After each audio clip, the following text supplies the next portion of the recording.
Hello everyone. Welcome back. We're here again. Another Greg Tech. Where did this come from? Why is why is why is it showing my why is it showing this part of OBS that shouldn't that shouldn't be there? Hello? What did you uh hold on. What the heck? Why is it's just showing it's showing part of my stream manager instead of just showing my okay. Hold on. Let's remove that. Um, window capture. That is not true. It is not already in use. I got rid of it. Hello, Pink.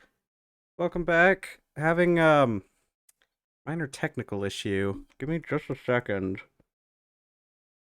Why why is it not I don't know why, but the window started capturing part of my name is not already in use. I deleted you. What are you talking about? Hold on. Is it in other scenes? It is in other scenes. My other my other my drinking animation. Hold on. I've got to I've got to fix this somehow. Okay. Uh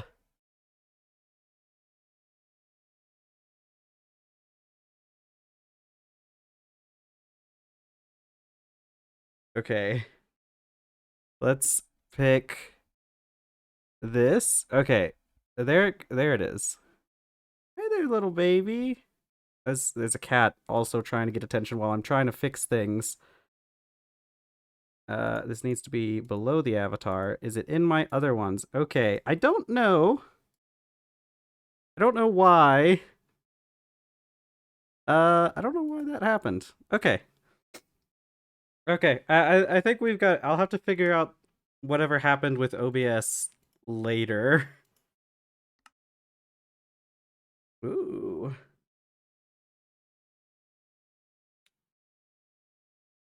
Okay, hi there, little baby. Okay, I've got the cat again. She's insatiable when I start stream. Yeah, you do need to hydrate. It was saying hydrated is important. Okay, we're on a boat, and am I? Yeah, I'm still sitting in the boat. So yeah, it's that boat we spent forever making. It's okay. Hey, look at it. Isn't it? It's a cool looking boat. But we're not going to use it right now because we've got to go. Um, we've got to go. We got to take care of our character, and we need to work on making an assembler.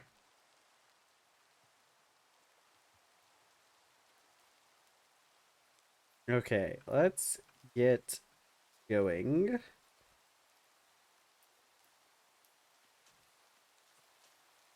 All right, hi there, donkey. Are you still attached? Okay. Oh, am I? Hold on. Am I? Is there sound? There's definitely sound. Hold on. I'm gonna restart my headphones. I think my headphones. There we go.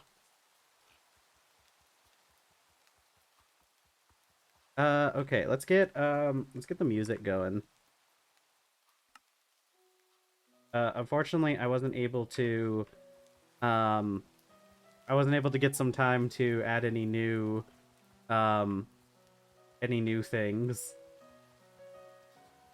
There's a few songs I need to edit some of the details on them so that the title and artist pop up. But God, did we lose a bunch of? We dropped a bunch of frames a while ago. I don't know what. Well, actually, okay. I will explain. The weather is it's a little bit intense right now, so we might end up with some dropped frames every so often.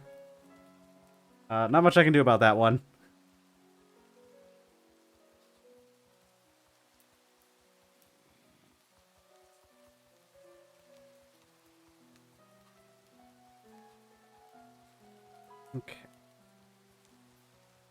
Drop the donkey back off at the farm. Okay, we need food for our character. Looks like we've had a lot of grains recently. I wonder why. We probably need protein and... Oh, heck. Yeah, we need protein, fruit, vegetables. What do we have done in here? Are our melons done? Okay, we do have melons done. Congratulations. I hope your water is delicious. Water's always delicious. That's a trick question, to be honest. Okay. Let's go. I like, I have, some of those like, yeah, no, that's fair. I go through like cycles. I should honestly be drinking more water. I don't get the time to, I don't get the time to do much, eating. So a lot of times I've been doing like, more sugary drinks. I've got some Gatorade that was the stuff that's made from the powder, which is kind of like water, just with, you know, electrolytes. So it's close. I've been trying to cut back on the sugary drinks though. Oh yeah. Yeah, no, if you have, okay, so so I used to not like water a lot either. But one of the first things that I did that made me start drinking water a lot more, is that I had one of those water coolers. You know, like the ones that you can find in like offices and stuff that you see in like office workers gathering around. Oh my god, I actually love Rockstar. Maybe not super much. Rockstar's like my third favorite energy drink, maybe. But that's pretty high rankings considering I've tried a lot. So I got one of those water coolers like you see in like offices and whatnot. It's because like my partner at the time, their family gave us a bunch of crap when we when we moved in together. And they just gave us a bunch of like home junk, and in that stuff was a water cooler, and that's what got me started on like drinking water, because I didn't have to drink the the tap water, and it was purified, so that was good. And nowadays, I've got one of those fridges that has a water tap on the inside, that has its own what do you call it? Filter on the inside. And it even tells me when to change it. And then I ignore that for like 3 months and change it eventually. Where'd my tofu go? Did I leave it? Is it sitting out? Yeah, no, I've chugged energy drinks before. I don't recommend this to any children that might be watching, but I've definitely been working a long shift and just chugged a full energy drink. Right on the sales floor. I used to work in grocery, so I've worked everywhere in a grocery store, and there was some time where I was working in on the front end, and I do remember a story. Really freaked out the kids that I worked with, because a lot of the people that work on the front end are also there's a lot of kids that work there as like the baggers and whatnot, but that's okay. 2 potatoes, some tofu, and I think we're gonna need, actually, let's do 2 tofu and 2 melons. Yep. Oh yeah, we do have baggers. Oh yeah, the stick bundles? I guess you guys probably don't have bag. Do your cashiers just do the bagging, or do the customers do the bagging? I'm assuming the cashiers. Press shift and then K to auto compact them. Really? Shift and then K. Bag our own groceries.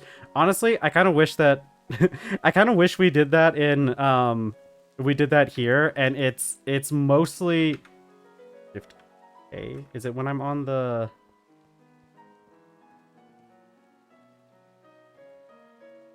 Oh, okay. You have to be on a crafting table in order to do it. I did not know that that was the thing. Does that work for other things? Surely that works for other compaction recipes too, right? I don't. Okay, okay. Hold on. I gotta. You guys are getting me onto a good. You guys are getting me onto a good topic here. That's interesting. I'll have to keep that shortcut in mind, because it definitely will be useful later on. Let's get our bowls. So over here, it kind of depends on the store you're going to and like, how many people that they have at any time. Wait, can you compress ingots into blocks in TerrafirmaGreg?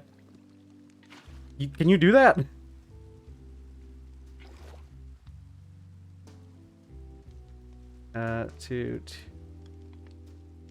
Can you compress ingots by hand?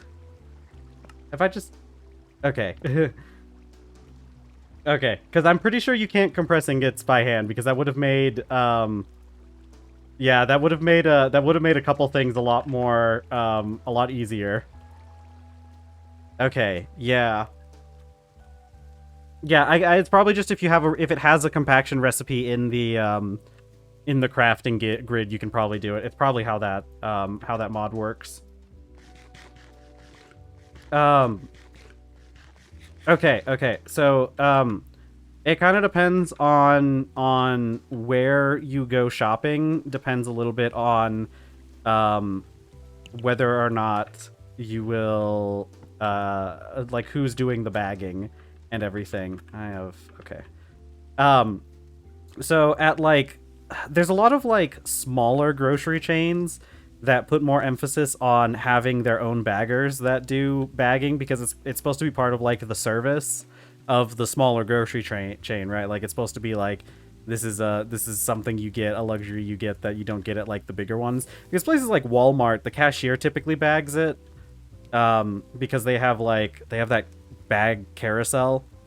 Yeah, in some packs you can bypass things like with Vault Hunters. You need research those big mods. You can craft magazines. Interesting. I'll have to test it. But that's fun. I've played. I didn't play much of Vault Hunters, but I did play a little bit of Vault Hunters, and I was always kind of interested in playing that mod pack more because it did look really fun. So most places here aren't going to have you bag your own groceries. It's typically either the cashier or the or a dedicated bagger who does those kind of things. Unless you're going self-checkout. There's been a lot of press for self-checkout, and I go both ways with self-checkout. I like being able to bag my own stuff and not have to deal with a cashier when I'm only getting small amounts of stuff. But the issue with self-checkout is that a lot of corporations have been putting all their resources into self-checkout and removing those resources from like full registers. So sometimes it's hard to find an actual register to check out with if you have a lot of items. I'm gonna see if you can bypass that stuff. We'll take nickel. But the interesting thing with our baggers here is that baggers in our grocery stores cover a pretty wide range of things. Okay, it looks like you can't do it with the ingots. Let me see if I should be able to do it with these planks. I'll just... Okay, yeah. Yeah, so I was doing it right. Yeah, so it probably works off of having the recipe exposed. And I know TerrafirmaGreg does a pretty good job of removing recipes that they don't want you using. Okay, so the baggers do a lot of extra work. Like here in the States, baggers are the ones who go out and get carts as well. And they also do like other minor jobs. They're kind of like, the baggers here are like, they're typically baggers first, but they also do all the minor stuff that needs to be done on the front end, like go backs, you know, taking stuff back, that's been found around the store and everything. Yeah, unfortunately, the states haven't really gotten onto like the reusable bag culture. Unfortunately, some people are really into it, but the vast majority of people aren't. Um, we do have some areas in the states that explicitly ban single-use plastic bags. It's typically only like the bigger cities, though. Dude, and oh my god, for some reason the corporations really fought against things like the single-use bag ban. Like I remember I was living in one place where one of the nearby cities, they introduced a bag ban, and like the local Walmarts there started doing some crazy thing where they just made thicker bags. And for some reason that like skirted around they were able to like kind of skirt around the law a little bit, because the intention is that the bags are reusable. Of course, in practice that's not going to happen, but you know.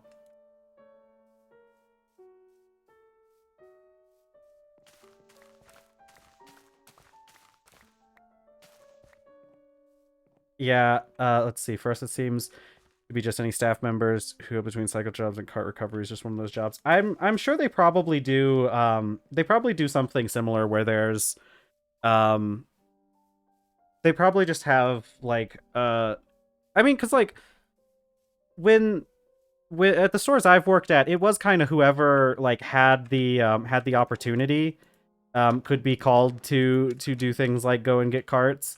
But it was typically the jobs of the baggers. Like the baggers were the first ones who it was like kind of explicitly part of their responsibility. But sometimes you just ended up with not enough baggers. Like if it got really busy and you didn't have enough baggers to keep up with the customers, like which you'd get sometimes on like holidays, then they'd pull in people from other departments to run carts. I have a pretty funny story about. Oh my god. Oh my god. Okay. So um I was working in the produce department for a while, right? And I was working in produce for a while, and he was the like co-supervisor, the second in command in the produce department. He was a good friend of mine. Still a pretty good friend of mine. I talk to him every once in a while. I need to contact him again.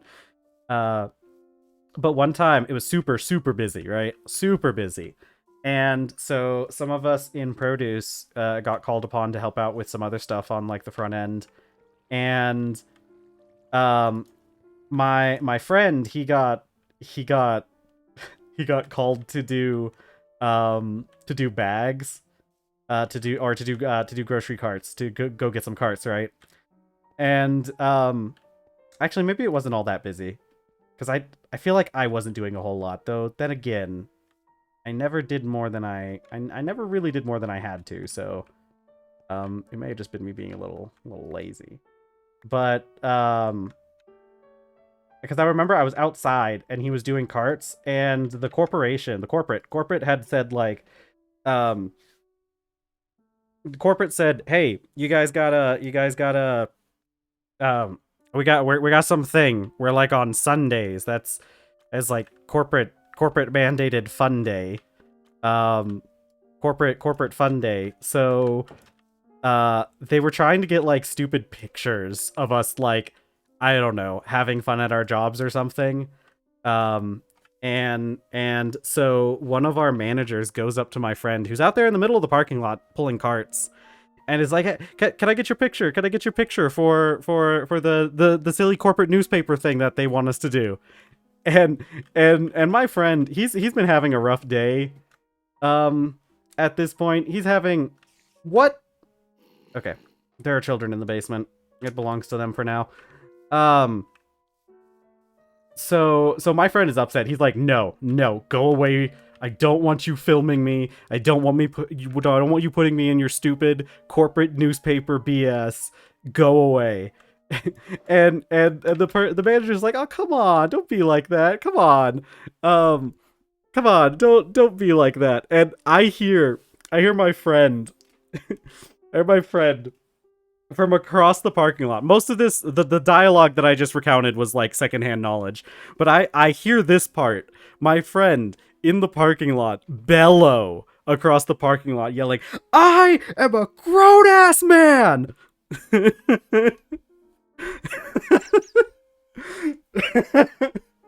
I still give him some grief over that. It's also okay. I love this guy. He's one of my favorite guys. But it's also like he's a short king. Dude is built like a brick house, but it's just a slightly short brick house. So you hear this guy who's like 5'4", bellowing about being a grown ass man. Oh my god.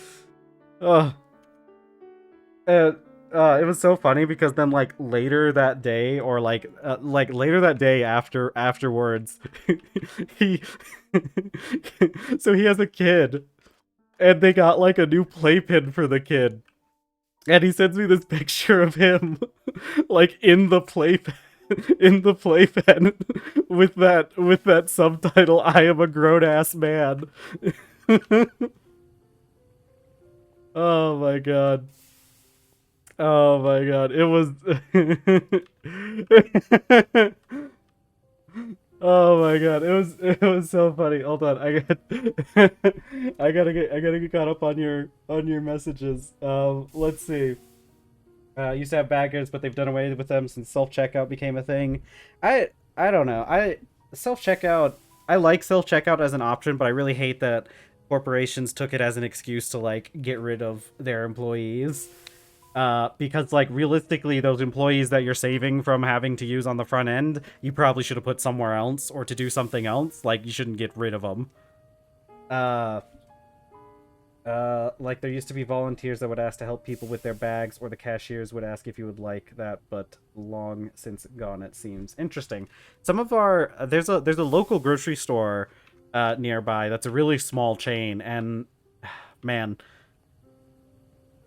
it's they do this thing where the baggers will like take your stuff, and because you know how like you've got the cart, right? You got the cart that you brought all your stuff to the checkout with, and the baggers, instead of putting your stuff back in your cart so you can take it out to your car, they put it in a second cart that's like a standing cart that's made for like, you know, transporting stuff. Like it's made for transporting groceries, not necessarily for going through the store and picking out stuff, right?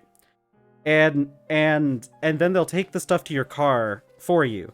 Now, I think this is a really cool service to give to like people that really need it, like mothers who have to take care of their children and need the help getting their stuff into their car, or like elderly people who need the extra help.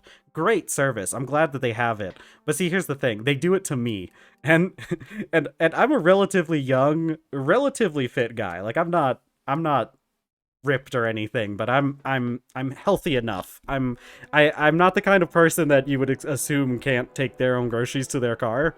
And but the thing is, like, they do it. They have the stuff loaded up in the cart, and I don't have the heart to be all like, oh no, actually I want to take the groceries to my car. Can I just grab these and on my own? And so like sometimes I end up in this situation where I'm kind of like forcibly escorted to my car by one of the baggers, and it's just it uh, it's too awkward for me to like it's too awkward for me to say no. Oh yeah, no, I'll take everything at once. Or like, yeah, sometimes I don't pick up a cart when I go through the store so I can limit myself to only what I can carry. And sometimes that helps. Sometimes. Okay, hold on. I need this. Okay. This seems like it'll be fine, but once I get into these arms and conveyor modules, I think I'm gonna start running into issues.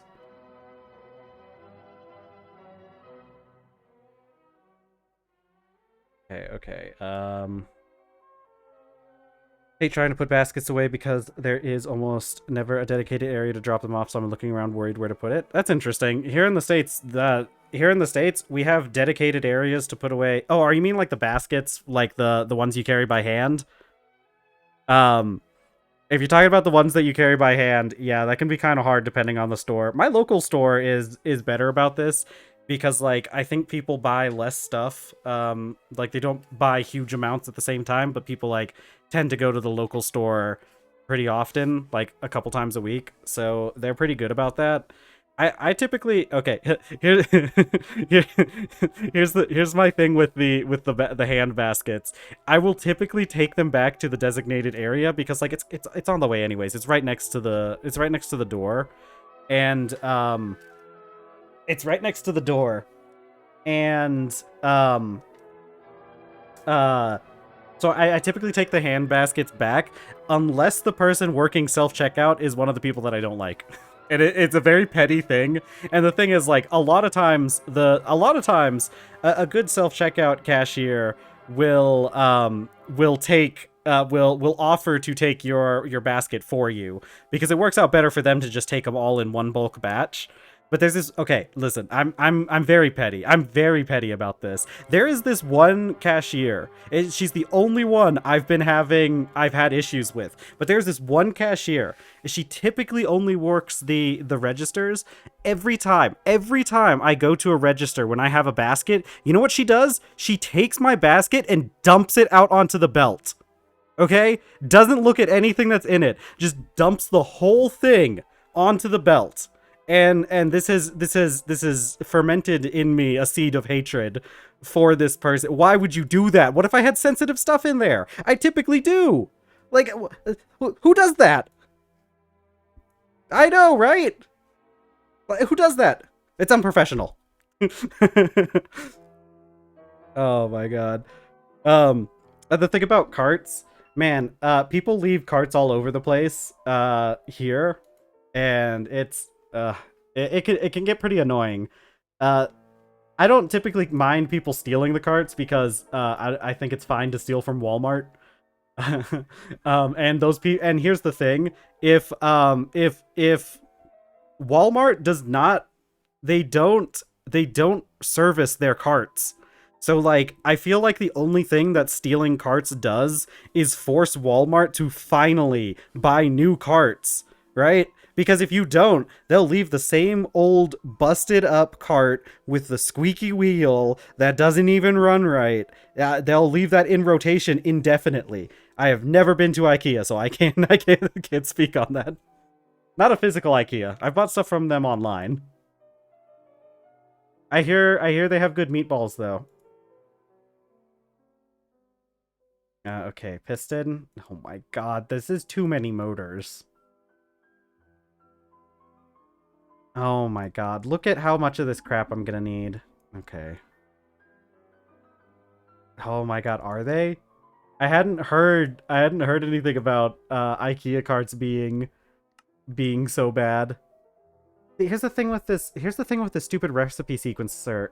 It for some reason when you do it with the recipe tree, it doesn't take into account that you need 2 of each item, except for the first one, the main thing. Oh no. I'm sorry. I think that like the grocery stores really need to start having they need to start servicing their carts more. They need people there dedicated to just servicing the carts because it's an extremely important part of the shopping experience. Oh, it's not like a grocery store cart? Oh no, they still need to service them. Listen. Oh, are they like those? Yeah. Ooh. Oh yeah, I could see that being a big issue.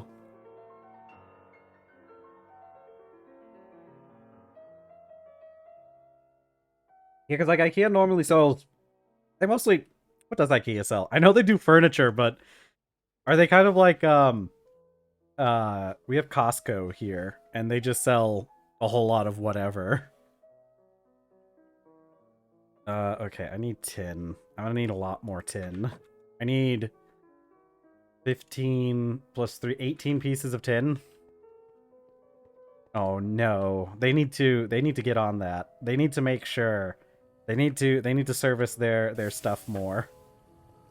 It's mostly furniture. That's what I thought. But they also sell meatballs. I hear they sell meatballs. Where's my tin? Did I put that stuff?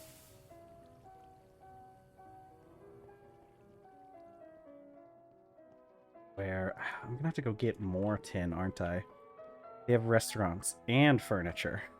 It's kind of like, I guess, a lot of the big, they just have a full rest. I thought they only did, I thought they just did the meatballs. I didn't know they had more. Am I out? Surely, I've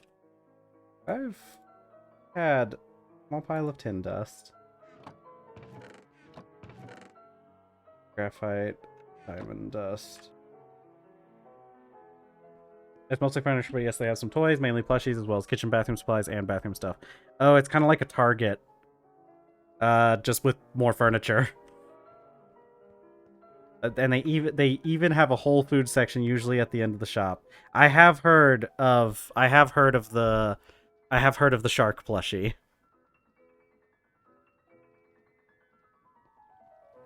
That's a crazy sounding store. I'd really like to go someday. Ooh, I have some tin wire.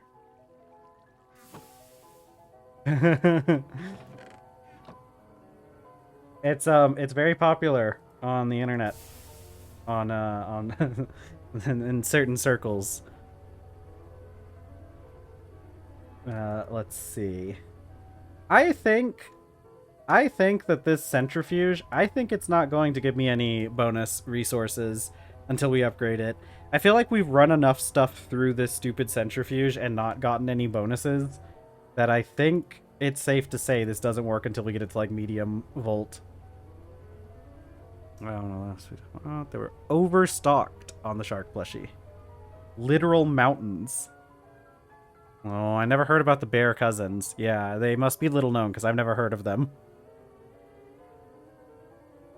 Alright, I'm going to go off of the assumption that the centrifuge isn't going to give me bonus resources until we up the voltage. So I'm just going to go wash this in the in the river.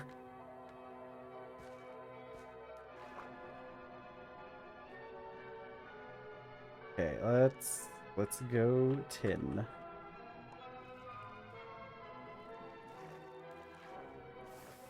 Well, but the centrifuge, so the impure pile, it has the thing where it says it's supposed to have like an 11% chance of giving tin dust in the centrifuge if you do the impure pile. So I think it's one of those things where like there's multiple, because the ore processing tree's pretty, like, there's a lot of different branches to it. And I think it's one of the different. What? What do you mean? It's Why does it say centrifuge then? Hey, Hex, how's it going? Pretty good. We're in the low voltage age. I've had to cry myself to sleep at night several times because of how long it takes to make some of these stupid machines. But now we're working on an assembler, and I'm sure that's only going to cause like mild psychic damage, considering I'm used to it by now. Oh, we need more rubber dust though. And sulfur? 96 pieces of sulfur. Okay, well, that's fine. It's all just gathering resources, right? Okay, but then why wasn't it? Was I just getting really unlucky? I feel like we ran that thing through enough times that we should have gotten a byproduct.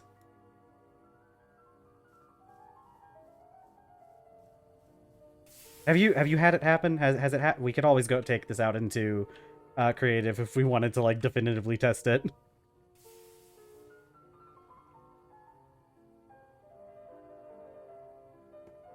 Okay. I think I need to turn the tree farm back on. Actually, there's a lot more kapoke in the tree farm currently, isn't there? Yeah, there is.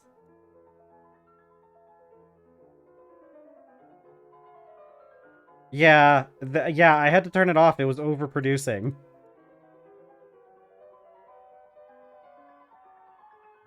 Okay, and we got plenty of those. Yeah, the tree farm works really well. Centrifuge should work like ore washers and thermal centrifuge, otherwise the recipes would be completely useless. Yeah, but like, okay, hold on. I've got to test this definitively in creative mode. We're doing an experiment now, everyone. Okay, buckle in. We're performing science now.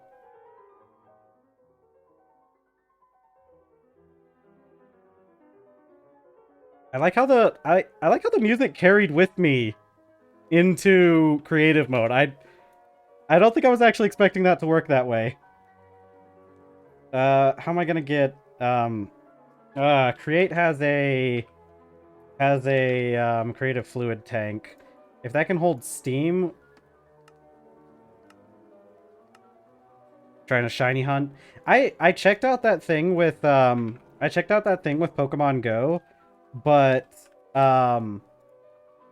it I'm not high enough level to catch any of those legendaries they have right now. I was not able to catch anyone. I guess I probably could have done a battery first. Listen, I don't know enough about how any of this works.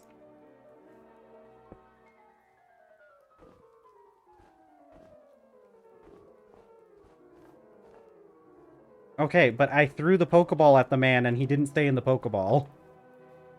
And the Pokeball thing is red.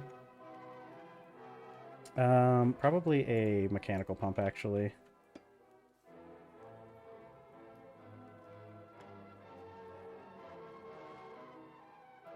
Made a new account last night. Okay, but I threw a dozen Pokeballs and he didn't go in.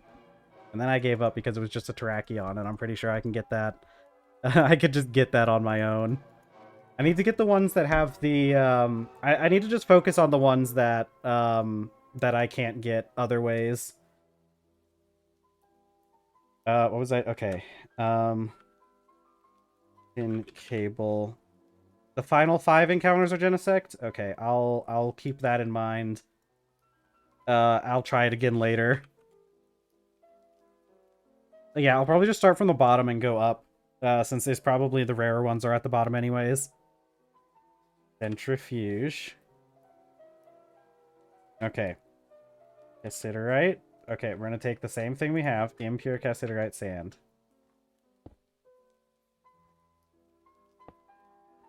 Okay.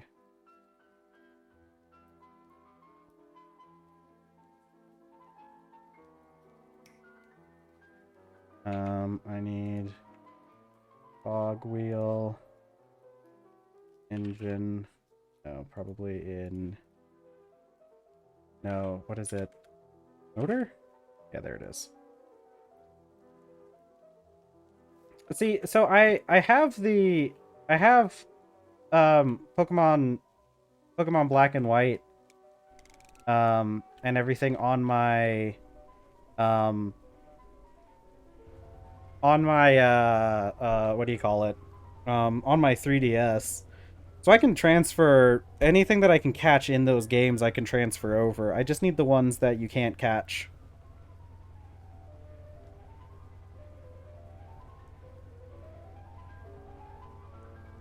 Is there anything else we need to test while I'm here in creative mode anyway? I feel like this is going to take a little bit of time for us to get any proof one way or the other. Okay, we're just going to leave you going for a little bit.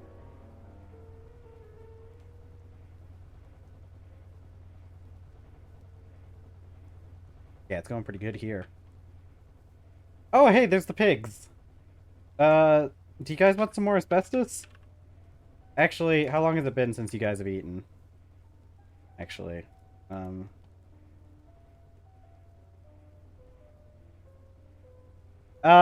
yes, I do have Black and White on the 3DS.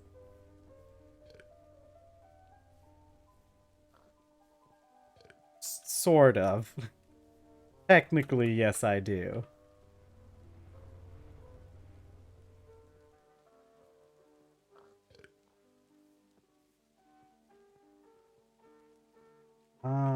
Maybe. But actually, that's also the thing. Like you can connect to the you can connect to the custom servers to access anything that had been that's available in a yeah, yeah, you can connect to those fan servers to get the to do that. So I can do that if I need to. Listen, you know, 3DS is really cool. I had to do some stuff with my 3DS to I had to make it so that uh what was it? What was it I had to do?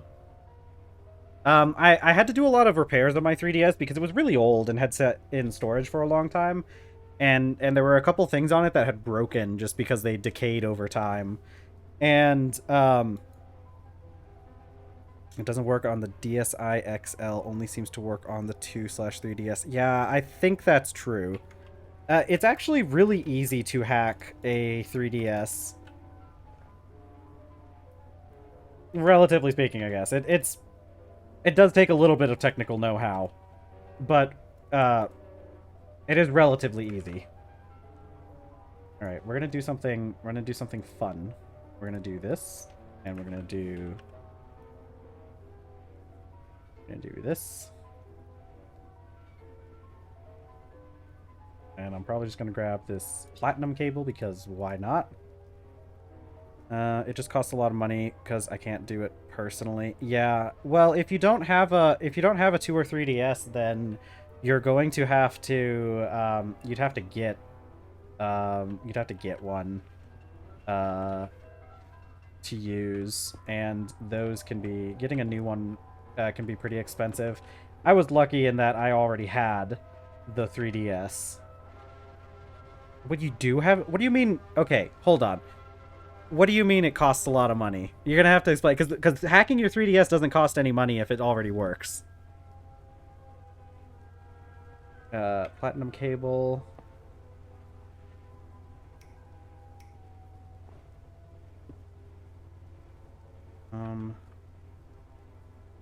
No, it doesn't cost you any money. I did it all for free myself.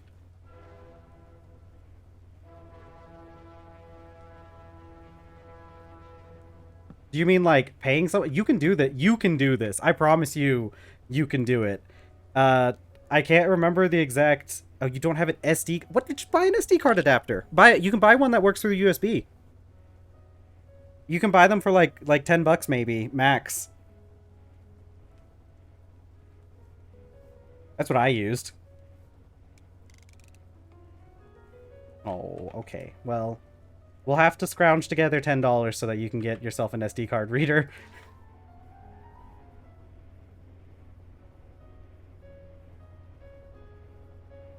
It did work.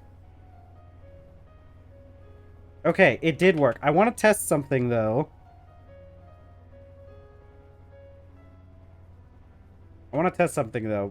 Because this isn't 10% chance at the okay. Oh, way to prove me wrong there, right in the second half, I guess. Okay, it does work. It's just we got incredibly unlucky in the first part. But then again, I don't have the capabilities yet to run the centrifuge constantly, so it's probably for the best that we just used up that that tin anyways. Oh, see, this one goes much faster though. Oh, advanced. I do really want Pokemon Bank so I can transfer my stuff from Sun and Moon to the Ultra games. Yeah. Oh, you know what you might be able to do? Okay. Big brain. Listen, okay. Local libraries sometimes allow you to rent out hardware.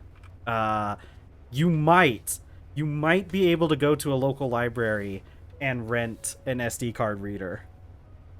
At the very least, maybe they could help you. I'll not fly with the help. Yeah, I don't remember the Pokemon Bank. I don't remember how well they work between like the other games, but the it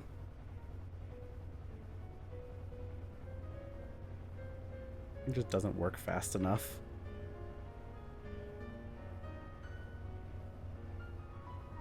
Okay. Well, I don't think it was worth trying to get the extra 10 anyways out of... Oh, that was the creative world.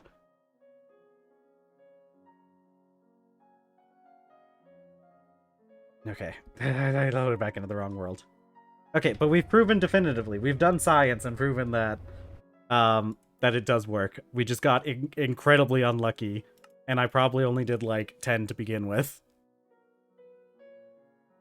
Is the DS need... Yeah, I know that you can connect the I know you can connect directly to bank on the Switch.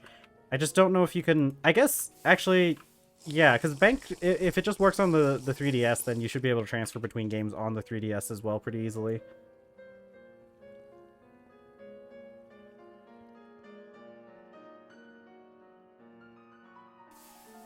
Okay, let's cook up this tin.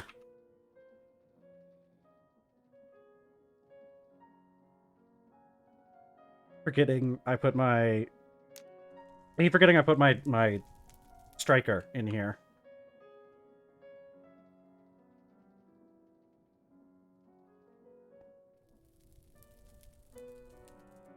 Full odds pile hunt from ultra... yeah, that would be really good. You need... I tell you, we need to get together and figure out how to get you get your 3DS hacked, because I got my 3DS hacked, and it was I hacked my 3DS, and it was one of the best things I've ever done. It's so much fun playing the old games. You know, you can download like it's crazy. There's a lot of custom software for the 3DS as well. Somebody ported ChatGPT onto the 3DS. I don't know why, but it's funny that they did, I guess.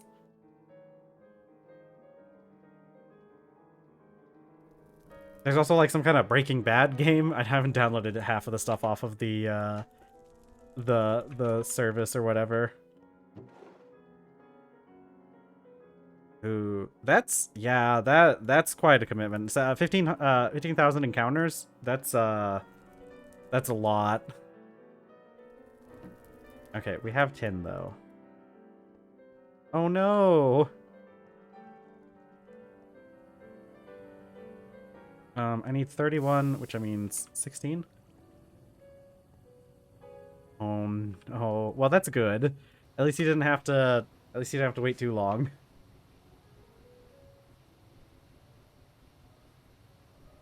After the second one, 6 hours after the fail. Yeah, it's good that you were able to get it so soon after the first one too. That would have been devastating to go a long time without getting it a second time. I'd be mad too.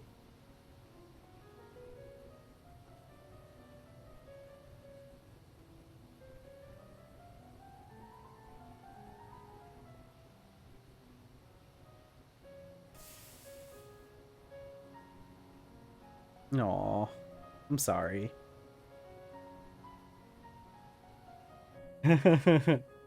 Oh yeah, yeah.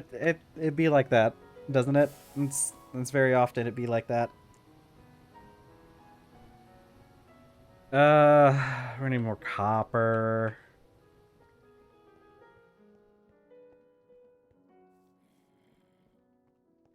Okay. We're gonna have to go get more.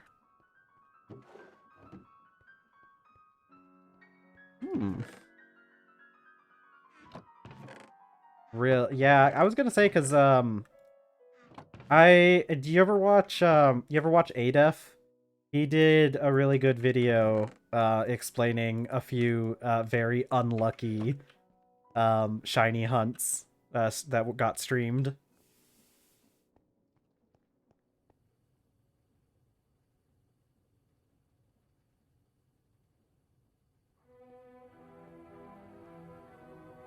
Yeah, he did a pretty good video on it. He does a lot of really good Pokemon math videos. He put out some stuff recently. I didn't like the stuff he put out recently. just because I don't like the format of the videos. It's an interesting concept, but he's been doing something with like the Kento, the Elite Four, or he did like the Kento to see if all the trainers in Victory Road could actually make it to Victory Road, and he also did could the Elite Four actually make it to their position in the Elite Four. They were interesting videos, but he changed the format that he was doing, and I didn't like it as much. The math isn't as bad. If you know how to do shiny hunting, you're probably already up on most of the math. It's mostly just probability stuff. A lot of his content is mostly probability. But yeah, he did a video that was all about it was all about dissecting some of the very unlucky shiny hunts that people have had. It was kind of a way to like show people like, oh, if you've like because I think like people streamers obviously, since they're entertaining, they tend to like overplay stuff that happens, and he was trying to show that some of these situations weren't as unlucky as they were kind of hyped up to be, and showing some situations that were extremely unlucky. Annoying makes wood work hard when you need numbers. Yeah. It can. But, oh, no. Yeah. Yeah, I could see that. Okay. Boop. I'm not a huge fan of numbers very often either.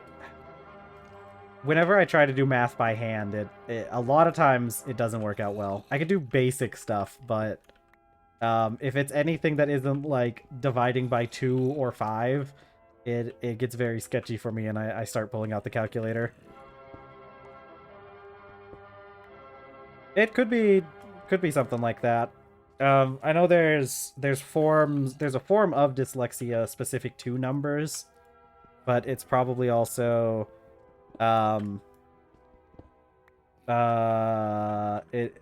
sure it doesn't help either way.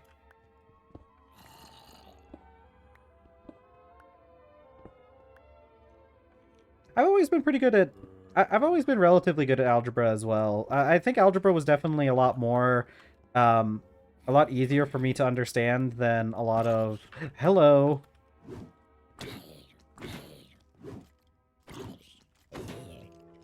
Okay. Yeah, dyscalculia. Calculia. I liked algebra, which explains why I've been where'd that guy even come from? It explains why I did so well with programming. Because programming is mostly just algebra.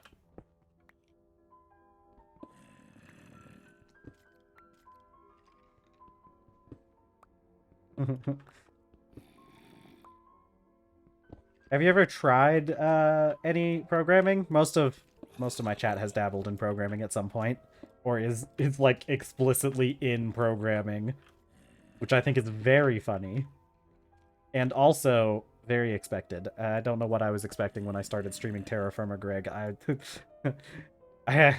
I wasn't expecting the Swedish programmers, but I should have been.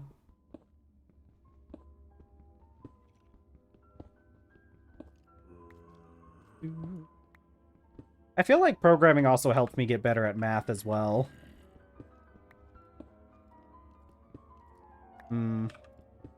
Oh yeah, I think I do remember you mentioning something about that the other day, actually, now that I think about it.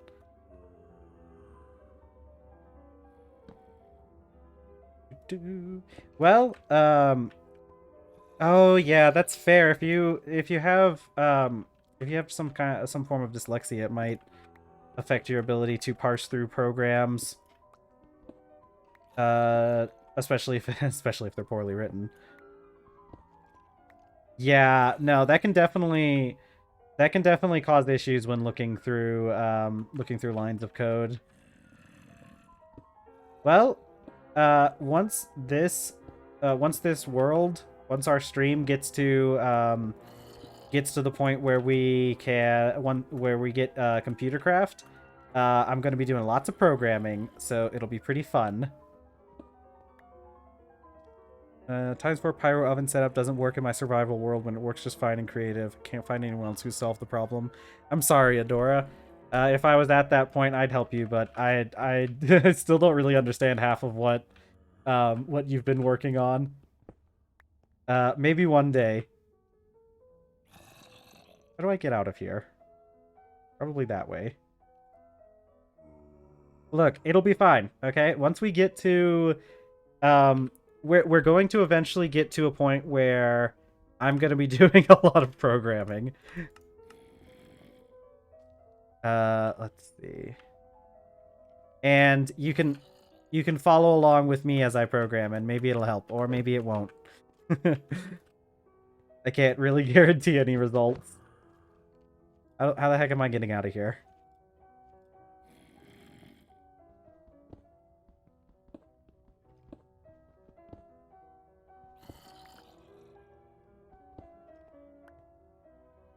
Gypsum? This is definitely not gypsum ore. I think it's pyrite.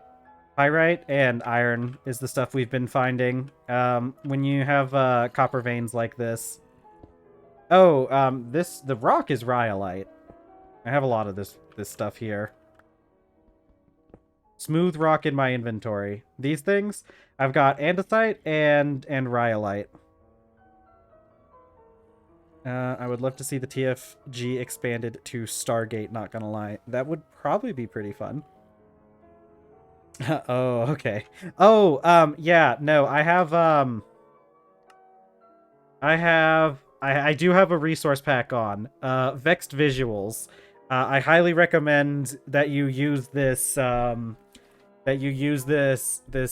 resource pack because it makes a lot of stuff look a lot different. And, in my opinion, a lot better.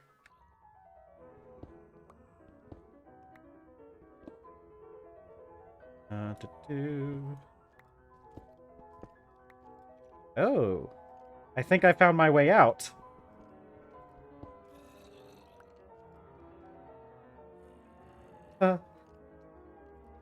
Oh yeah, Vexel is in our chat sometimes. I don't know how they found the stream, but they do show up from time to time. I guess I know they talked about they do a lot of the textures for Greg Tech as well. So they were probably just looking for streams that did Greg Tech and found mine. Vexel. They were in here yesterday trying to help me with the ship. It's the purple name in chat. One of the few purple names that we end up with. If you pay attention to my chat, we have a very high percentage of pink names. A few green ones too, actually. Okay, let's get this copper in the hammer.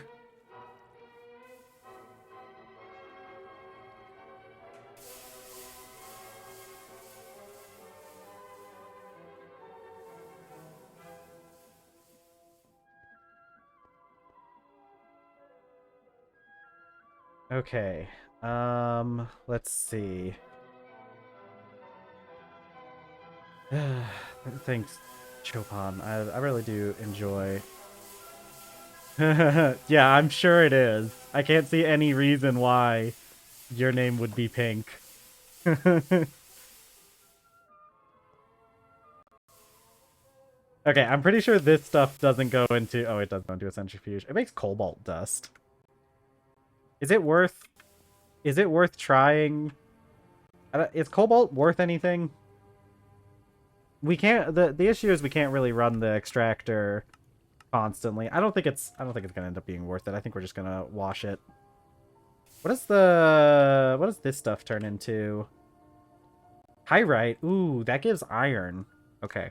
That one might be worth that one might be worth it. The thing with cobalt is we also have like an entire mine.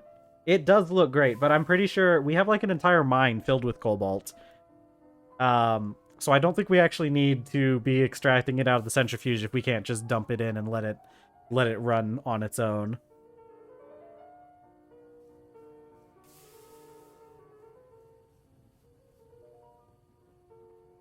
Okay. We just gotta keep filling this thing up with logs. Oh boy, arsenic. And yet another deadly substance for me to inhale. The wattle? Yeah. I've been using unstained wattle for my walls. It's one of the easiest things you can get your hands on because it's just logs and sticks. And then the daub. Since I live in such a wet climate, it's really easy for me to get my hands on clay. Yeah, it's pretty good, especially for the start of the game when you yeah. Yeah, getting the daub can be a little bit more difficult, but it ends up not taking as much, so it tends to work out okay. I need yeah, I'm gonna go wash this copper for now. Yeah, this is the unstained wattle is when you get the once you add the daub. Ooh, gneiss and quartzite. One of the things I really like about this mod pack. Oh, okay, that's a good thing that didn't actually delete my stuff. Oh yeah, no, that's a pretty easy mistake to make.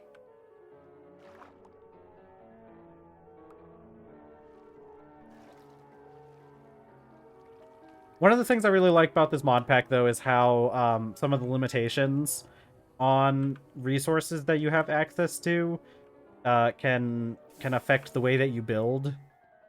Because there's a lot of times where you have to use resources you might not normally use, just because they're much more efficient and easier to use at the time.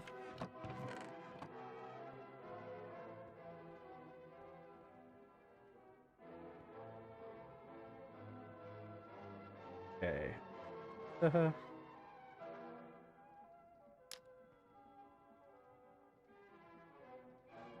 Okay. We're gonna get our copper here while I sippy sip my drink.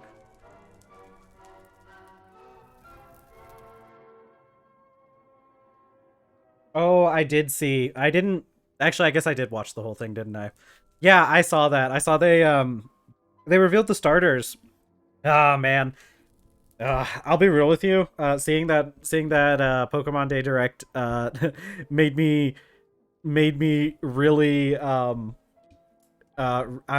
seriously considering whether or not it would be worth the investment to stream it when it comes out, because I would need a capture card, and I'd also have to buy the game, which is probably going to be like $70 as well. It looks like a really good. It looks like it's going to be really good. It looks very well polished. Yeah, I'm wondering. Okay, so I'm wondering if they're going to do. I'm wondering if they're going to do regional variants for Meganium and or for all the starters, or if they're just going to do if you pre-order the game through Pokemon Center, you get a free random plush. That sounds really cool. I want the Chikorita one too. Man, what was the water type Totodile? It was interesting. Interesting that they picked two starters from the same oh yeah, that'll do it, Adora. Hopefully hopefully that fixes it. It's kind of weird that they picked two starters from the same generation. And then Embor's here as well. For some reason. I like I want to see what they do with I hope that Meganium and Emboar both get good Mega Evolutions, because those definitely are two Pokemon that have not been done very well by the Pokemon Company. I'm kind of leaning myself towards getting a Chikorita just because I really like Chikorita as a starter. It's a shame that it's like hands down the worst starter in like any of the games. If they were to pick up Gen 5. Yeah, a lot of people were talking about having Snivy. Um okay, I wonder if they're going to do regional variants for the final evolutions like they did in Legends Arceus though. Because that definitely could fix a lot of problems. And maybe they'll get some exclusive stuff too. Maybe they'll get an expanded move pool. It's really good that they are giving these Pokemon some love. I personally, Meganium is one of my favorite. Chicory is one of my favorite starters. You're right. He really would work in this region. Yeah, I think they're probably just gonna do Mega Evolutions for all of them, and we probably won't get regional variants. Which sucks, because like then you have to use up your Mega Evolution just to make a Pokemon that you like usable. But then again, maybe they'll get some move pool stuff. Maybe they'll do some stuff with the move pool and and make them more viable.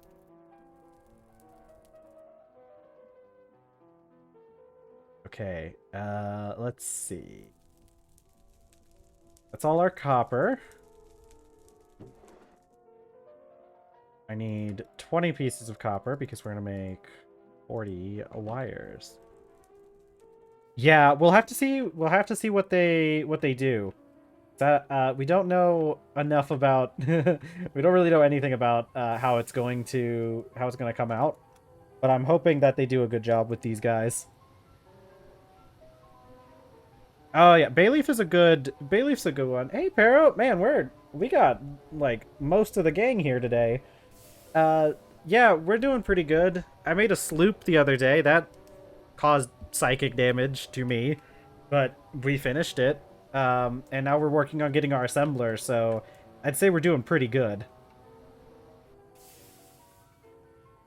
We also got classical music now. You did help out a lot, Pink. Your help helped me figure out that I was doing things wrong in the first place. Yeah, a sloop. Let me dump this stuff. We can go visit the sloop. Let me dump this stuff in the in this chute. Sloop, it's a boat. It floats and we love it. I don't know what that's a. Oh, it's a reference to freaking Puzzle Pirates. Did anybody ever play that game? Puzzle Pirates? Does anybody remember that game?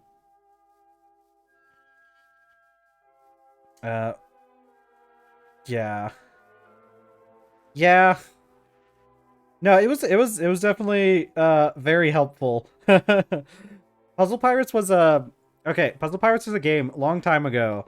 Like really long time ago. It was like an MMO where you played as a pirate and you would go out onto a ship and you had like various jobs on the ship, like doing the rigging for the sails or bilging water out of the whatever the bottom part of the boat is called. And all of it was done through puzzles. You could also like attack enemy ships and you would get into sword fights, and that was a puzzle. They were all like different puzzle games. Bottom deck of the ship, you had to bilge out water. Yeah. Yeah, see, there's our sloop. And our rowboat. I like visiting the boat because it took so long to make. And just ignore how violent it is.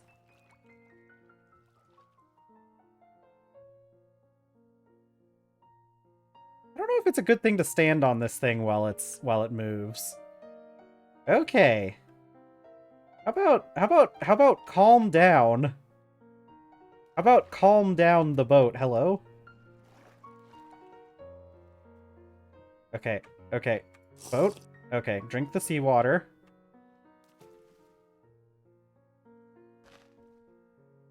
I think the boat... Okay. Are we... Can I... Can I just... Can I... Maybe just... The anchor? Okay, I'll drink more seawater. What is... The anchor's broken. Maybe it was because I... Hold on. These boats can be a little finicky sometimes. Let me reload the world. It's okay, Pharaoh. I've been drinking enough seawater. just to satisfy. Okay, we'll see if the boat... Okay, yeah. Sometimes these boats get a little bit weird. We'll let it drift back to the shore a little bit.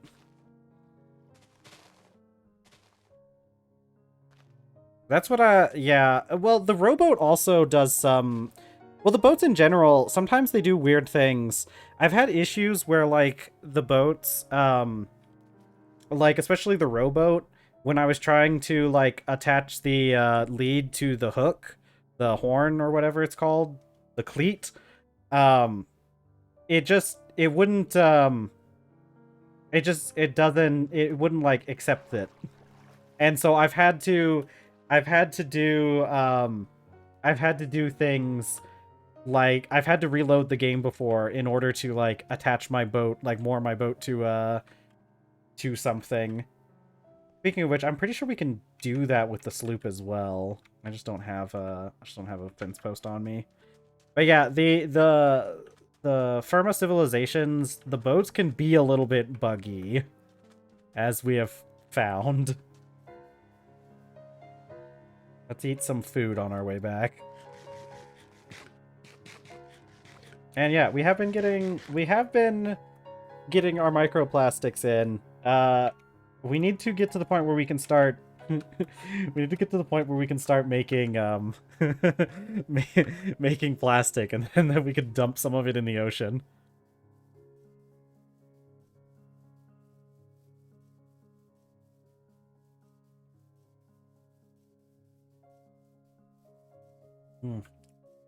Has this... I feel like the music player hasn't been shuffling properly. I'm gonna turn the shuffle back on. On and off, see if that fixes it. I feel like we've just been getting the classical music, but I haven't really been paying that much attention. Then again, there is like one of the songs in here is like 20 minutes long, so that might also be affecting my perception.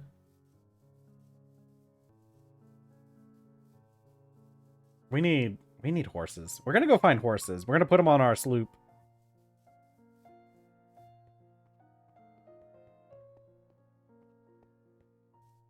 When I got it to work, 2 buckets of wood tar being distilled a second on average. That is a lot of fuel.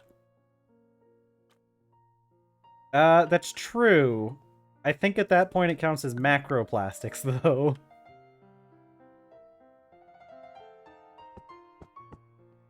You just eat the plastic spoon when you're done with it, right? That's 0 waste.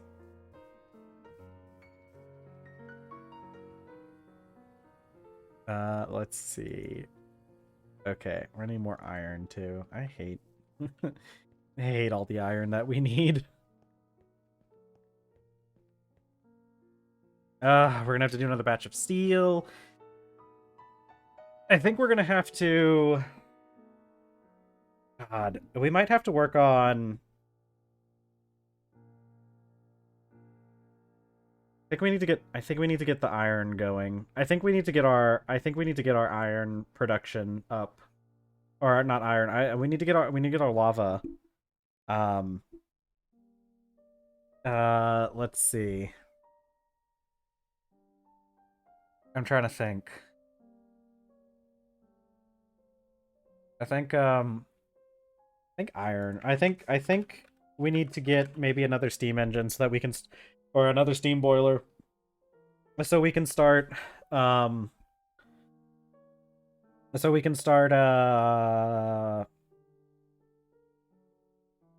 like the centrifuge full time. Because right now it just does not produce enough, it does not produce enough steam in order to run that thing full time. So I think it's tank. Yeah. This isn't that bad. Because we can't. I don't think we can store. Can we store lava in drums? Does anyone know if that's a thing you can do? Because if we can store it in drums, I don't know. I feel like the create tanks are fine, but like, okay, you can. Okay, if I can store lava in a bronze drum, then I'm just gonna store lava in a bronze drum. Can we also store? Can we store steam in a bronze drum or in drums? I feel like we should be able to. Okay, if we can store steam and ooh, I didn't realize we were out. We really do need to get the lava going because we're actually out of all those logs that I had. I think I took a bunch of them out though. What was I doing? What was I doing? Yeah, well, can I make those? The answer is technically yes. I'm not gonna do that though. How much do you have? I guess it is 8 million. Oh, is it? Does it need plastics? Oh, yeah, for the low voltage electric pump, probably.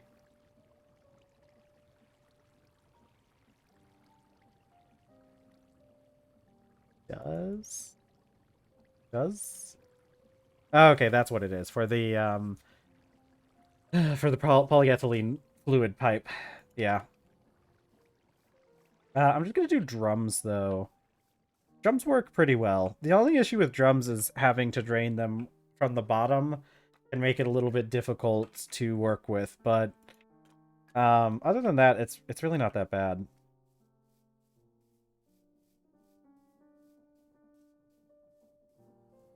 I mean, it's better than the create tanks because the create tanks require you to use mechanical power to pump them out, doesn't it?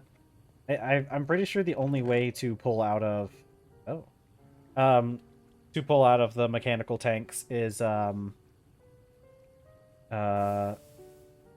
with that with the crate tanks is using mechanical pumps.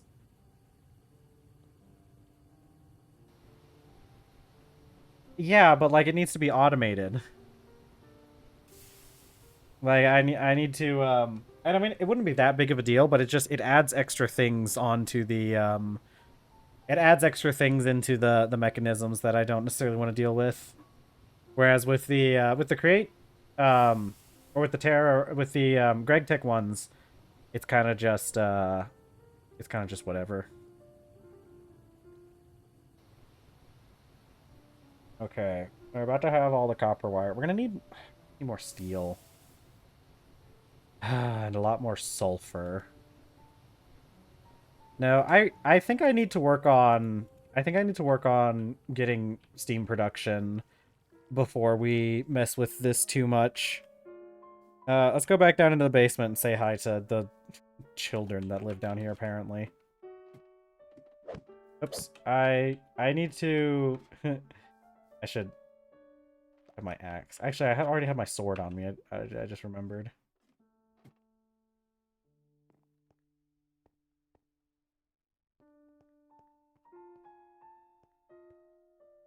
Ooh, ominous. I don't... Nope.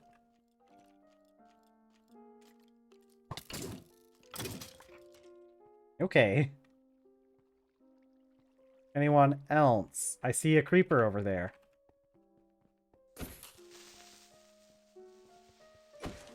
Okay. Okay. We've taken over the basement yet again. We really need lanterns down here so I don't have to do that every time. I think what we should really do is I should probably move the entrance like over here actually would probably be really good.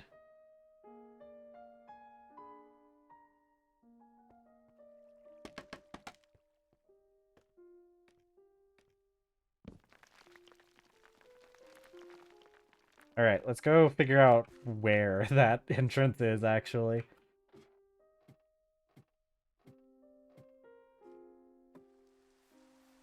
This isn't bad. That's fine. It's just as good of an entrance as this one is.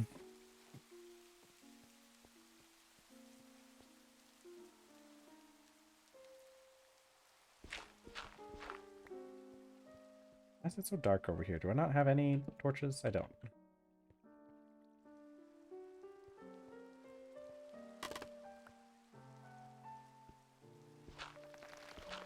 Let's change out a little bit here.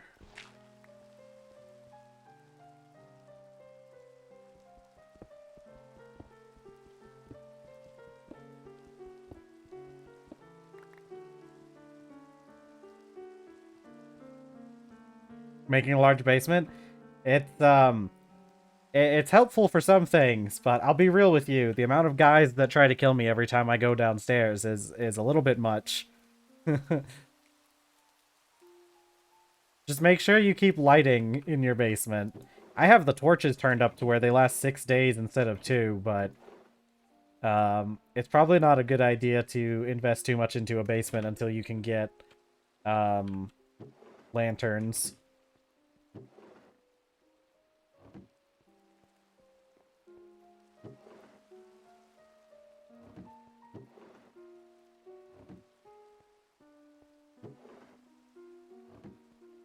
Yeah. If you get Para, you're always making me have to approve things through the through the auto mods.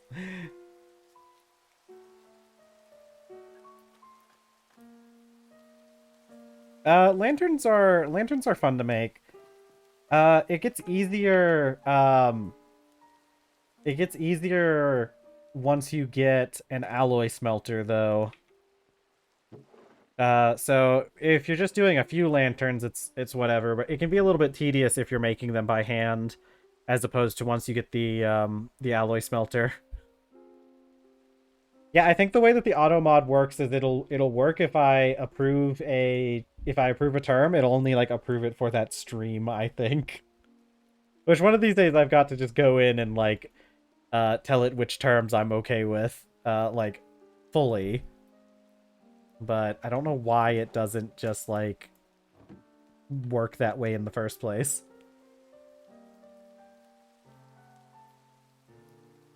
No, there's only one benefit to any specific lanterns, and that's specifically the blue steel lanterns, which can be filled with lava to run indefinitely. But that's not really important because in this mod pack, they've added it in so that you can fuel lanterns using glowstone, and that also lasts indefinitely. So you're better off just doing that instead of the lava thing. But if you were playing another mod pack, that wouldn't be the case.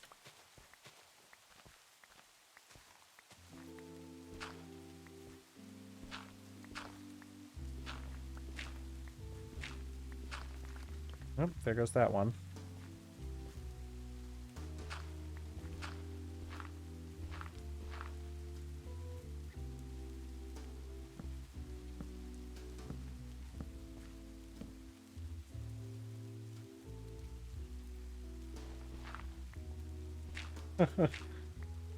Yeah, I'm not surprised.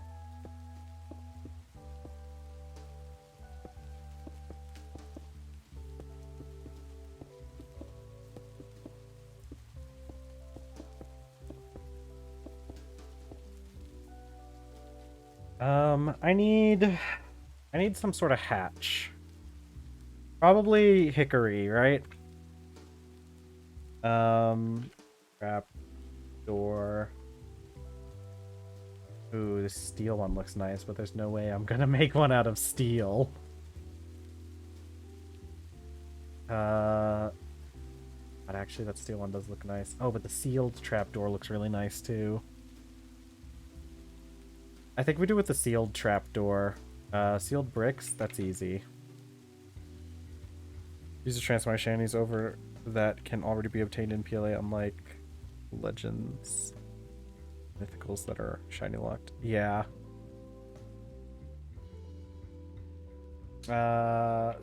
Beeswax.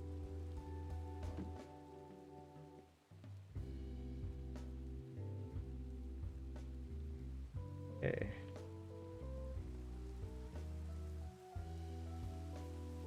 Yeah, I didn't do a whole lot of I never technically finished Arceus because like I never like filled out the Pokédex, so I'm not really I don't know about all of the guys.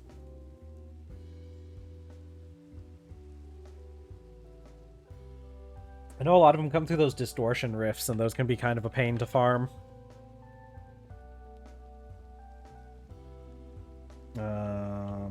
Brass? Yeah.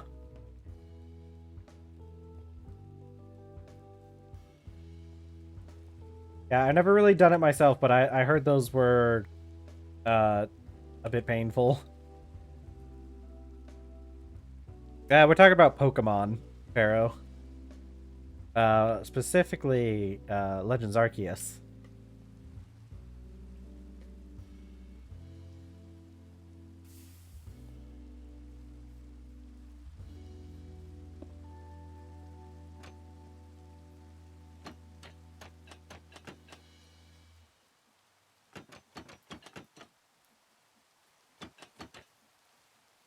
Okay.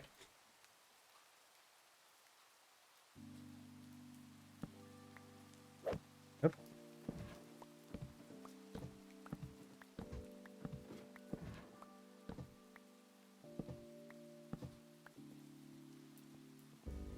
How did you do that? How? Leaf Green wasn't on the 3DS.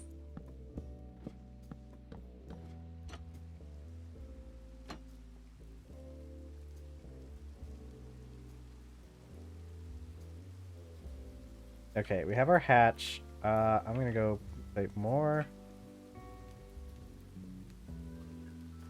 Yeah, the Gen 4 Pokemon, the legendaries were the legendaries were a guy who controlled space, a guy who controlled time, the devil, and God.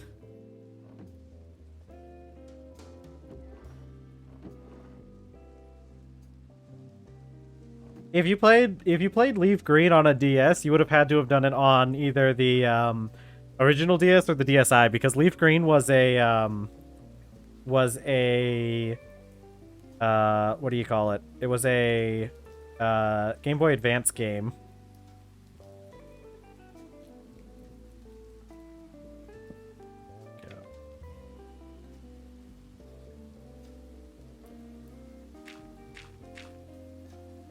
Let's see. Yeah, no, that's just what the legendaries from Gen 4 were. You had God, Satan, the power of time, the power of space. Yeah, just like the Bible.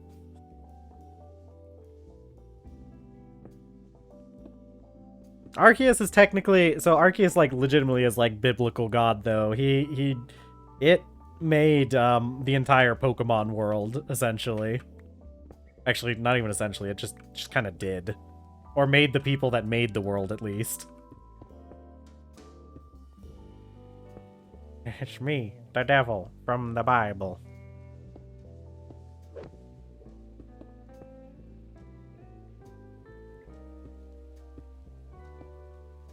Yeah.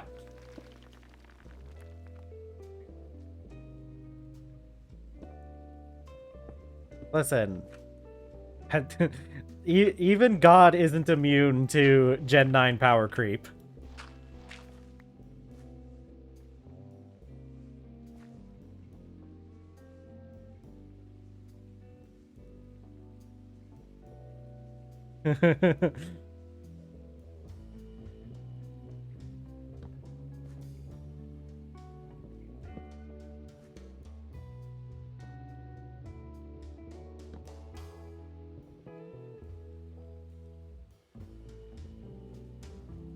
Let's see.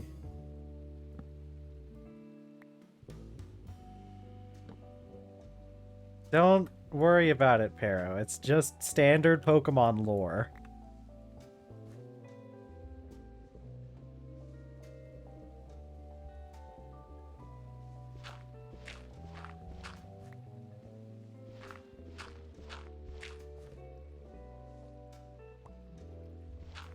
No, why must you be like this? Ah.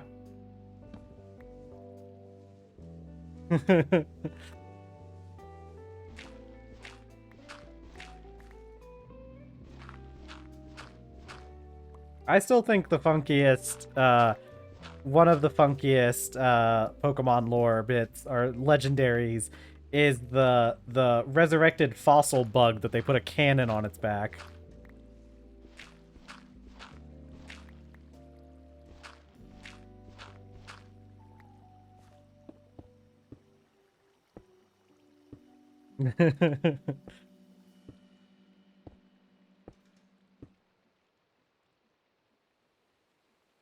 Look, the basic thing is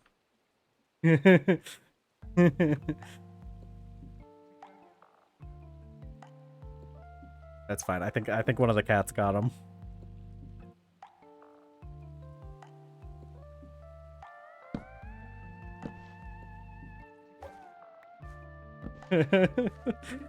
No, it's true. It does look cool. Look, I mean, you like, okay. But like that's not barely even scratching the surface. What the heck was going on in Gen 9? What was going on in Gen 9? What were these guys? You go with there's multiple split timelines. We're getting Pokemon from the future and or the past. Why is it that we have these lizard things that evolved to be motorcycles? What was the evolution? What was the evolutionary advantage of becoming a motorcycle?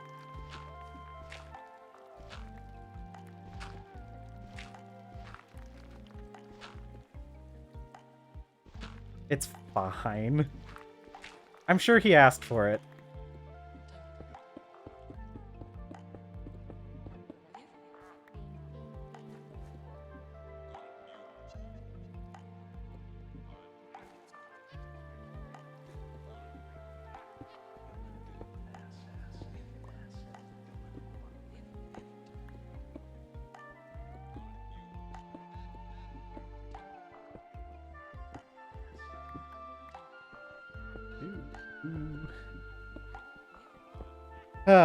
You know, as much as I rag on Gen 9, though, I did buy both the DLC and played through all of them, so I don't know. What do I know?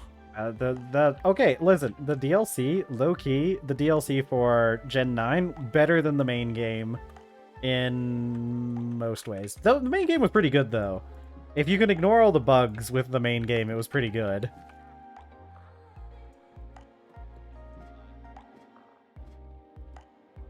I think that the just listen, it's fine. It's fine that those guys in the background are moving at like 2 frames per second.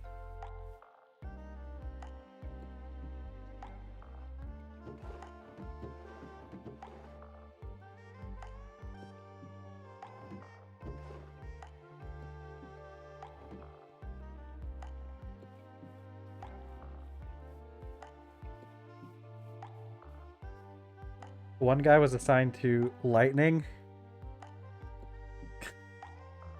Hera, you've got to stay away from those uninsulated cables. We've been over this.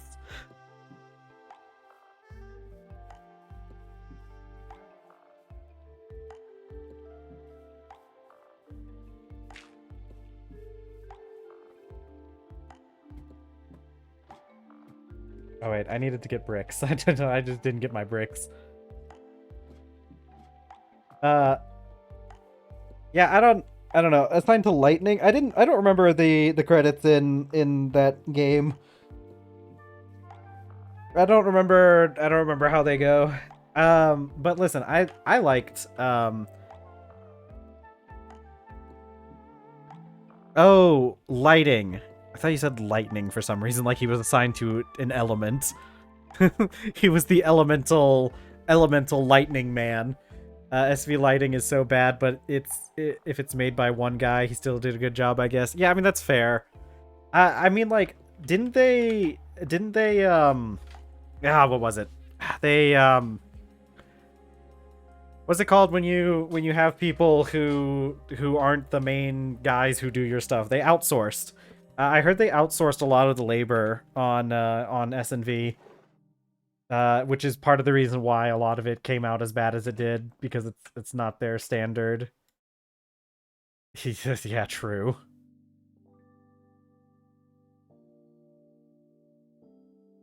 Yeah, I think so. I think they outsourced some of it. I'm pretty sure. So BDSP was completely outsourced, and I'm pretty sure that some of S&V was outsourced as well. I don't think all of it, but I think a good portion of it did get outsourced. They've been trying to do that, and it I mean, they made a boatload of money off of it, but everybody hates them now, so bricks. We need more bricks.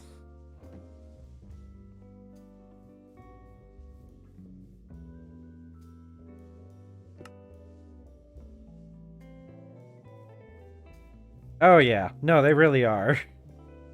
I don't know why the game just decides to completely drop its frame rate.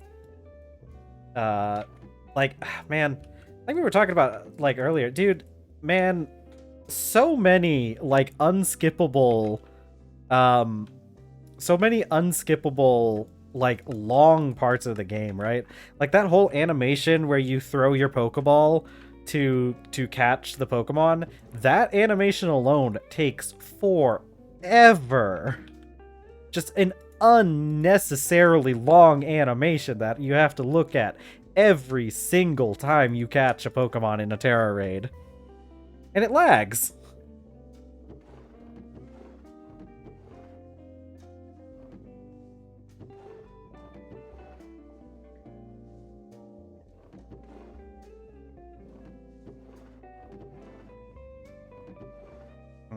Rhyolite. Oh, I got andesite in here. Oh, we might have to go back to the other mine to grab more andesite. Until the DLC came out, you could only capture stuff if it was a crit capture, unless you needed the Master Ball. Is that for, like, catching out in the field? I didn't know that, because I didn't do a whole lot of, like... Wait, can you catch... Yeah. I didn't do a whole lot of, like, the field... I actually didn't use a whole lot of the new mechanics they used for, like, the open world stuff, like the field stuff, like sending your guy out to go beat up wild Pokemon.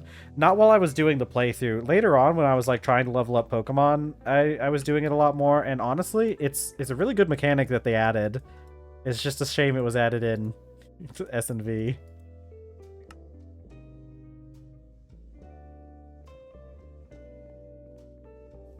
I didn't know that.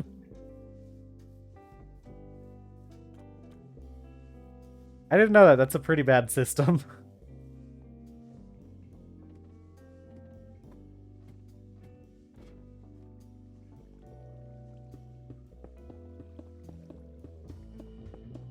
Oops.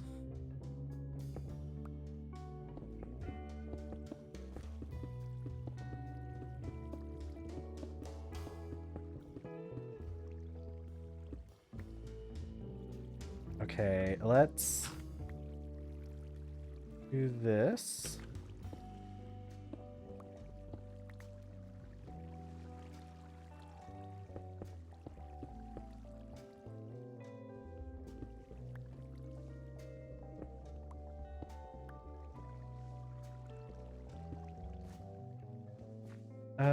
Let's see. We still need to do the walls here, don't we? Cringe.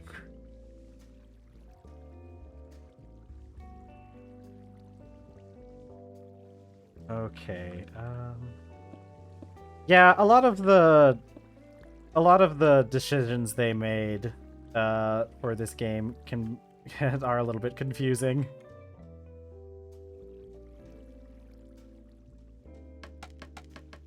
It's a shame too, because like, man, it really sucks. It really sucks to continue supporting them after everything, but like Legends DA looks like it's going to be pretty good.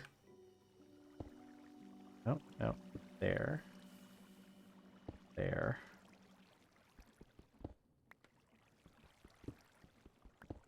It would almost have to be, right? Like, there's no way anybody would actually make that a mechanic. Unless they just didn't like the players.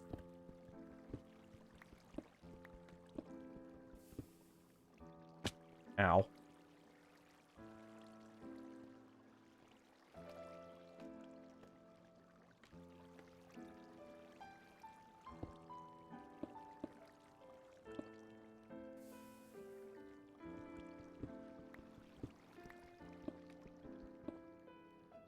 Okay.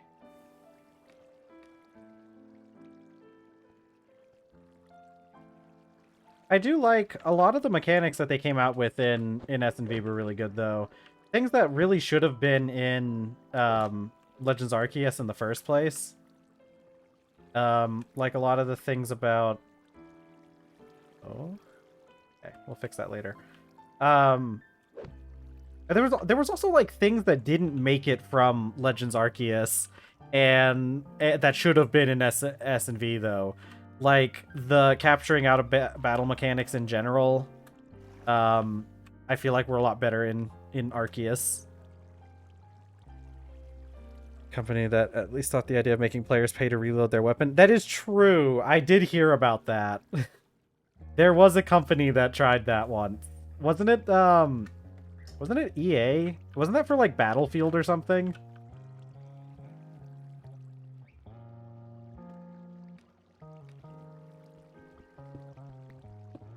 Oh, there we go. There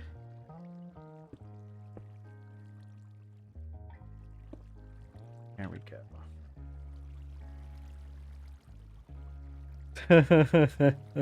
I want to say it was EA for one of the Battlefield games, but I don't know for sure if it was them or if it was something else. Like I definitely wouldn't put it past EA to do something like that though.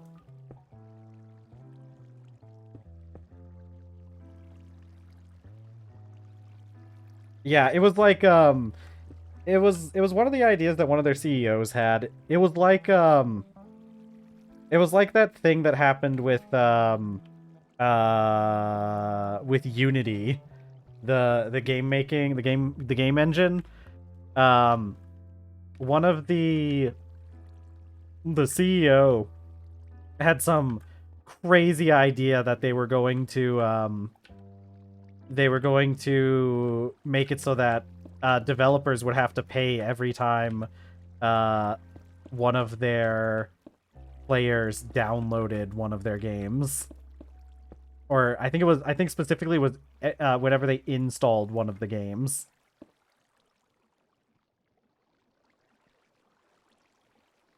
Yeah. I mean, yeah, it's just blatantly like manipulative at that point, you know? It's also crazy. I feel like these a lot of times these CEOs are so out of touch that they just don't understand. Like, these people are like, oh, you really like the game, so you'd be fine with spending a little bit extra money on it. And it's like, dog, I don't got money.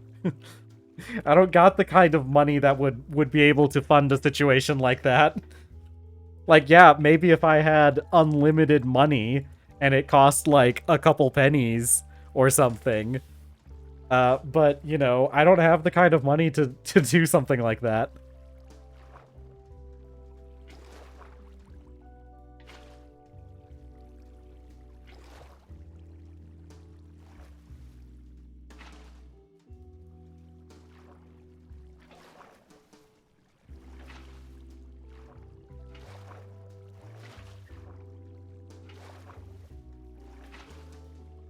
Okay, there we go.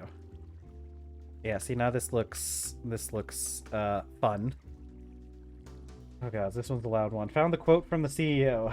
When you are 6 hours into playing Battlefield and you run out of ammo in your clip, and we ask you for $1 to reload, you're not really that price sensitive at that point in time. And so essentially what ends up happening, and the reason the play first, pay later model works so nicely, is a consumer gets engaged in a property. They may spend 10, 20, 30, 50 hours in a game, and then when they're deep into the game, they're well invested into it. We're not gauging, but we're charging. Gouging? Gauging? I guess it is gauging, isn't it? I think it's gouging. Gouging would be more appropriate. Listen, I hate that guy. I hate that guy. That is such a terrible opinion to have. It really is. It's something like a cartoon villain would say.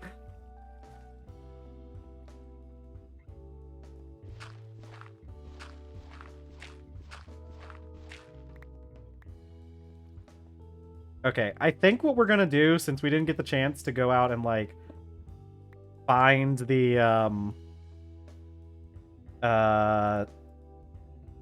find the sandstone, I think we're just going to smooth this whole floor.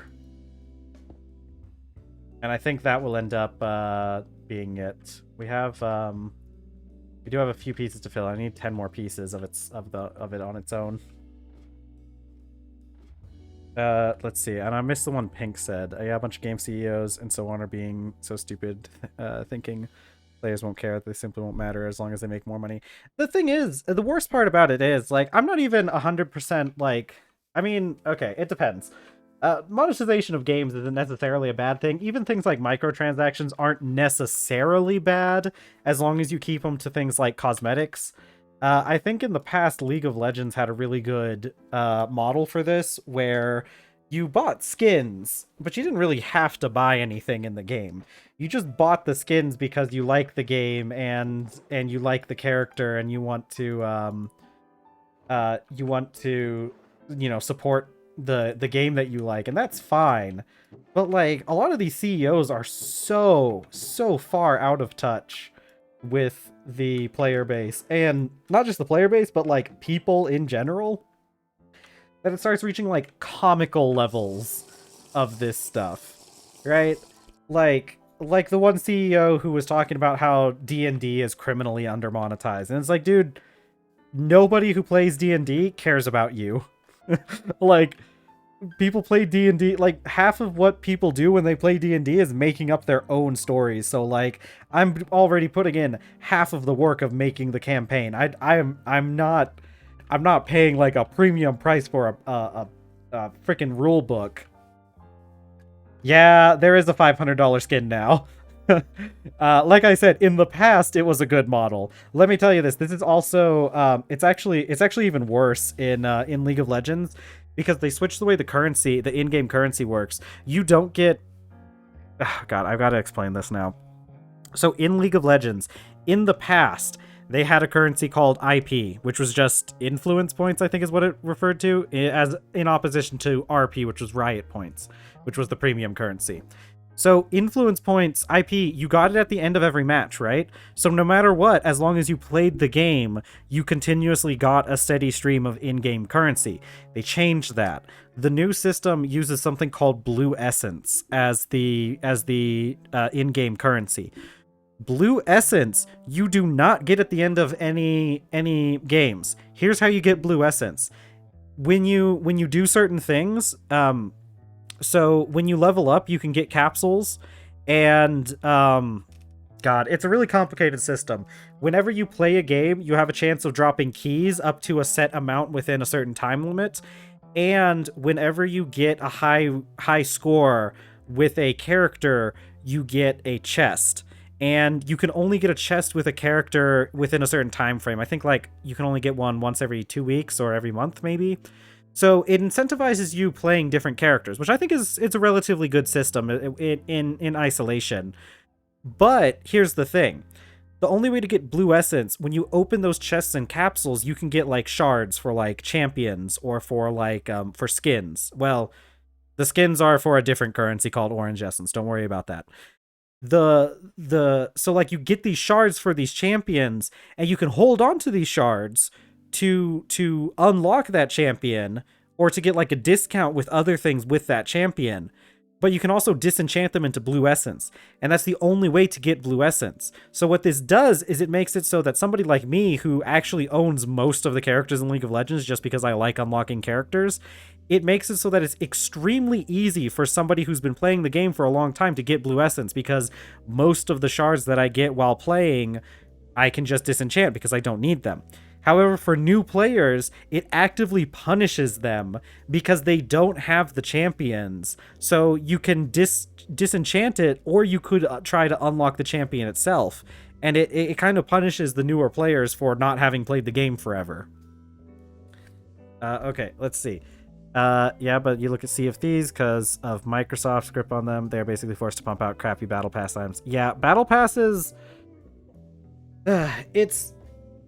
Battle Passes, I like the concept of Battle Passes, as long as they're not like a premium thing. Battle Passes where, like, having a system where you unlock stuff through playing the game is fine, but as soon as they start like charging premium, like charging money for the premium tracks on Battle Passes, is where it immediately gets just terrible. I didn't know Microsoft ran Sea of Thieves, though. They recently acquired World of Warcraft, and honestly, with the way that everything's going, I think they're gonna ruin it even more. Reminds me when Apex tried to lock the Battle Pass you could previously unlock with currency you could earn rarely in-game behind a paywall, and had to backpedal because of the insane amount of backlash. Yeah, I'm not surprised. There's so many of these companies that are doing like all this crazy stuff. Actually, I'm gonna keep my raw rhyolite. I can get this better if I just go and chisel it myself. Complete with white text on black background apology image. Hilarious. Yeah, it couldn't have done a worse job, company.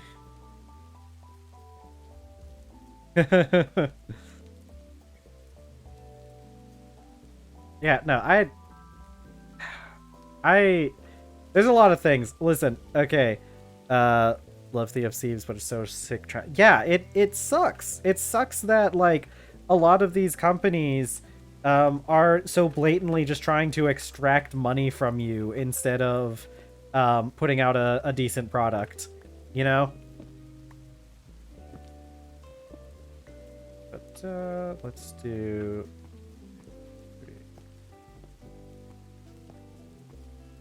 There we go. One of the things... Okay, so... Only now are they starting to stagger their updates and getting better at bug fixing, but still not great. Yeah, it's how it goes. Customer service on video games sucks nowadays. We've talked about this a couple times on stream, but, like... Man, back in the day when you had, like, live service games, like World of Warcraft or anything else, like, you had actual, like, customer service stuff. This is one of the big things with WoW, was that we used to have actual GMs, like game masters that... Oh my god. You guys aren't going to believe this shit. So in the past, in the past in World of Warcraft, you had GMs, right? Game masters, who were played by real people. They were probably paid like minimum wage, but I mean, they got a free month, they got free subscription to World of Warcraft for it, so I feel like most people would call that a pretty good deal. Or at least most people that play World of Warcraft would. But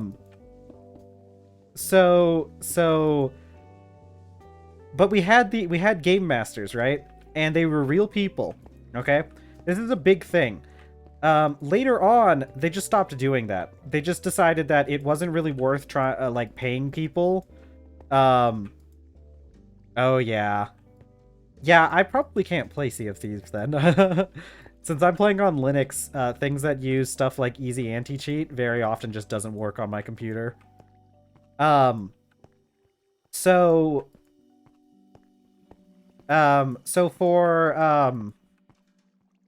for these, we had these game masters, right? And World of Warcraft Blizzard, they decided at some point that it wasn't worth the money to pay somebody to like monitor the game and like help people with their issues and whatnot. I have I have a better PC. It just doesn't have Windows. um which is fine because it just means I can't play games like League of Legends. Oh no. I'm so sad that I can't play League of Legends anymore. I'm really missing out on the gamer experience by not being able to play that game. um uh yeah, I'm not surprised by companies taking that kind of stance. Um Okay, so listen, I'm talking about World of Warcraft. So they got rid of GMs, and it was a big thing for a long time. Like people have been complaining about. I am kind of making a new building. I'm updating the basement. I've had this for a while, where it had my This is where I've been having my mechanical power. But I'm updating the basement. This area that I have sectioned off here is a single chunk, and we're going to use it for steam production and mechanical production, because I'm going to be adding in eventually we'll be able to get the create steam engines, and that's going to be down here as well. But as you can see, it's in a single chunk, which is very important when we're talking about Greg Tech machines.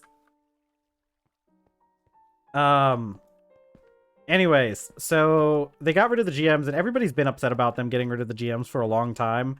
It's one of the big things that people complain about, because, like, World of Warcraft has issues with bots. It's pretty easy for people to make,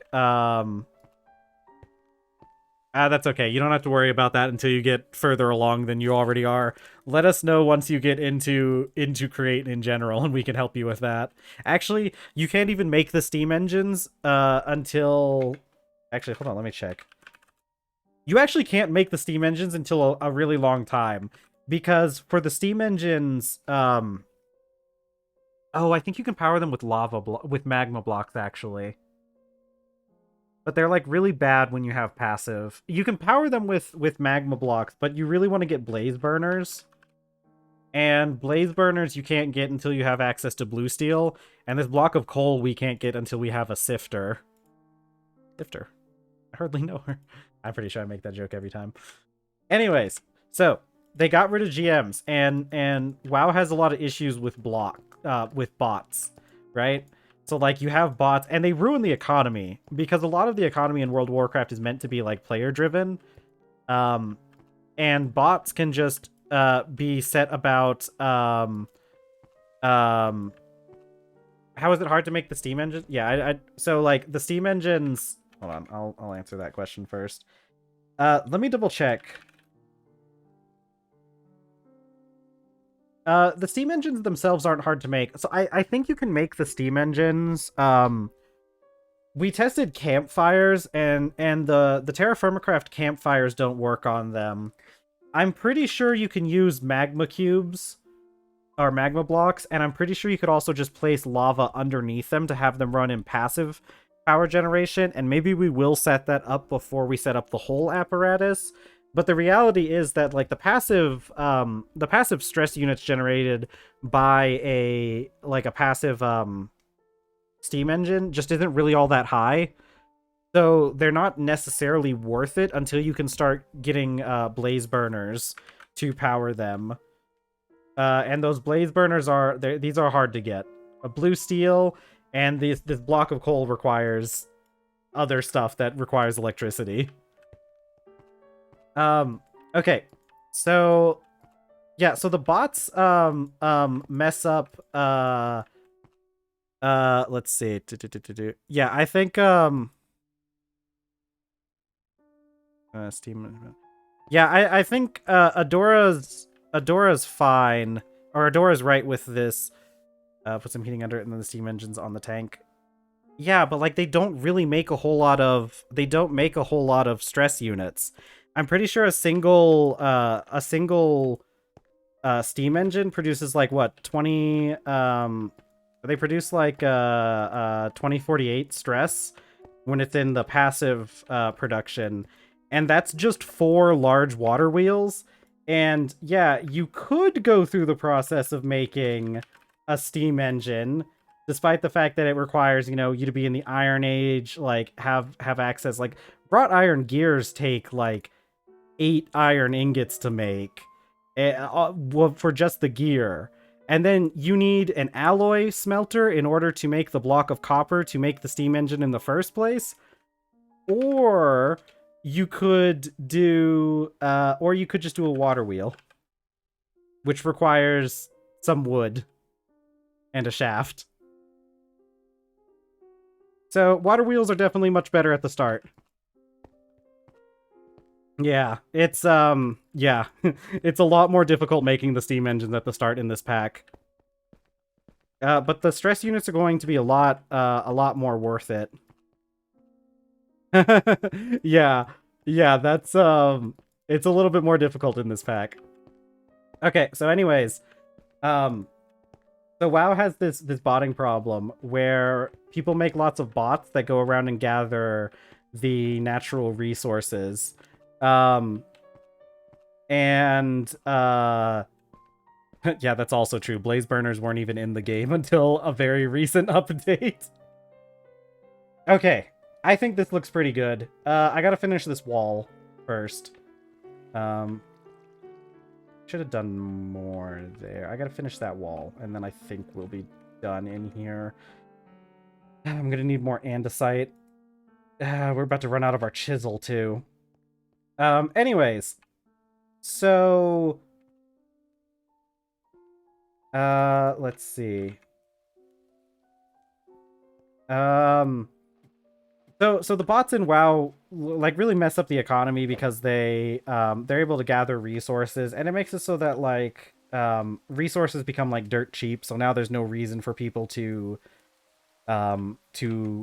gather them themselves. So the gathering professions are kind of useless, even though they do still make quite a bit of passive income, because if you're not using it to make your own items, then just selling your materials is still a pretty good way to make money. But let's see. So bots are a really big issue, and bots are an issue that could be solved by having GMs, right? Like if you just have a GM that goes through and bans them every once in a while, it really helps with those issues. And also, WoW has been switching more to like automated forms of customer service, right? People have been complaining a lot about how you send a complaint into customer service and you just get back like an automated response that probably won't help you, and then it takes like weeks or months for you to hear anyone on your issue. And there has been issues where people can get like mass reported. Take the claims with a grain of salt, because a lot of times people come in and complain about getting mass reported, and it turns out they were just, you know, breaking TOS by being some sort of phobic, most likely. But there are people who do get there have been people who have been gotten like false bans because of automated systems.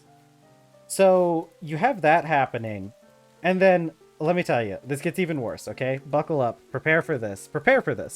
So a while back, World of Warcraft, Blizzard, they finally relented and they gave us classic WoW. Finally, after years and years of telling Blizzard, hey, we want to play the original version of the game, and we want to relive the glory days and play the good old game. They finally relented. Now, there's a lot of back and forth with classic WoW. I think classic WoW is fine. It tends to be the people kind of suck, but other than that, it's fine. And it is a very different game. I will say that. People try to act like classic WoW isn't any different from retail, so why would you bother? And like retail is better because of the boss fights and everything are better.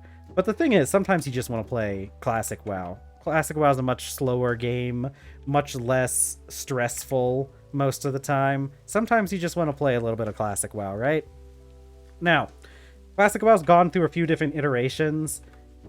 They've been keeping it alive for a while, and to varying degrees of success. I think a lot of the stuff they've been doing with Classic WoW has been pretty good.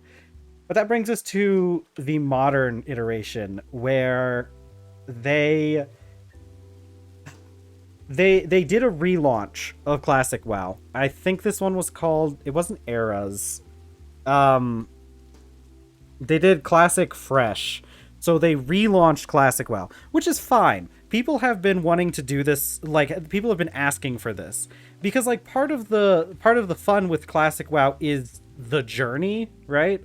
So, like, it's fun for people to be able to, like, go through and replay the same set of circumstances over and over again. Because, like, that's just part of the fun with Classic WoW, right? Now, here's the issue. This most recent iteration of Classic WoW, what they decided to do is they brought back GMs, right? Because like everybody's been complaining all the time, constant complaining about, hey, we should have GMs back so that we can like, you know, get rid of all these bots and everything, right? Guess what, chat? Listen, you'll never guess this twist. The GMs that they added in, those were bots. They programmed bots that acted like the classic depiction of GMs, doing things like waving to people, appearing in midair and like doing things. All the things that made GMs charming, they made bots to do it. Now, I don't think that's been definitively proven per se, but there was a lot of evidence on the subreddit showing that they added GM bots into. Okay. Yeah, it's insane. Oh my god. People weren't happy about that one. That's the everybody disliked that. Can I do? Okay, I can. It seriously is. Okay, I gotta go back and read Pink's comment. There were a lot of cheaters that would follow and verbally harass female streamers in the worst way, and mass reported them because of the auto service. They got banned. Yeah, yeah. That there's been speculation that happens in World of Warcraft, and there's been a lot of speculation about that kind of stuff happening in a lot of games. I know there's definitely been games where that's been like proven that happens. World of Warcraft, it's a little bit, I mean, I'm pretty sure it does happen, but not everybody that said it happened to them actually had it happen to them is the issue. You do get a lot of like people who are you do get a lot of people who just say that they got unfairly banned so they can like make a Reddit post about it, but in reality they deserved their ban.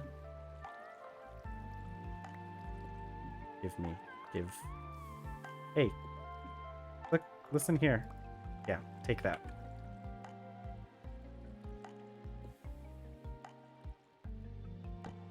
Yeah. But I'm pretty sure there have been, I think it's been an issue with streamers a lot, getting mass reported. Oh, I don't know. I feel like half of the people who stream World of Warcraft maybe do deserve it. Oh yeah. That's good.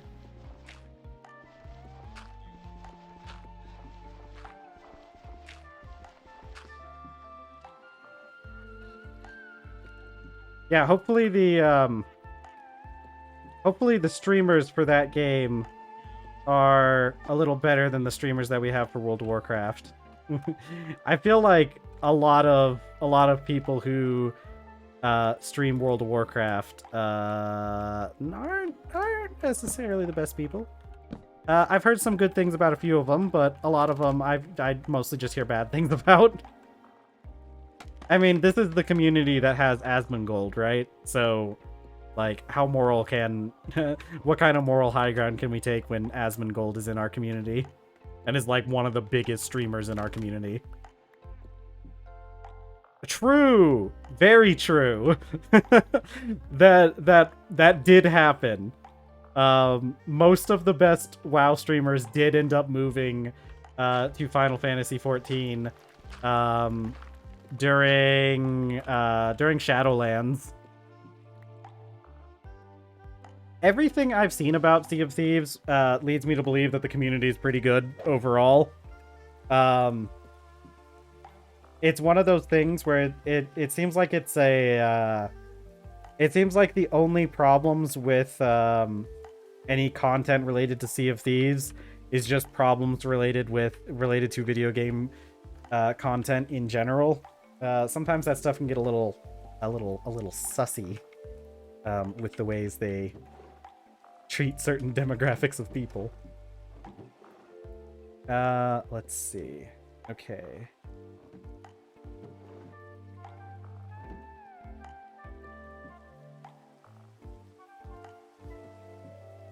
Yeah, I feel like a lot of times the smaller content creators do tend to be a little bit easier to watch, a little bit better in some cases. Just because I should have gone another. Dang it, I should have done another. Okay. I thought I heard something in game, but I'm pretty sure it was just part of the song. Okay. This here.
You crochet little animals.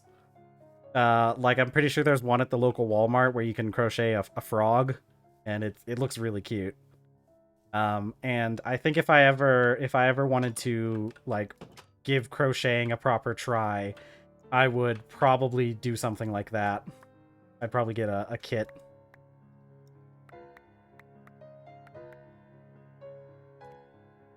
Ah, Pokemon plush would be so cute.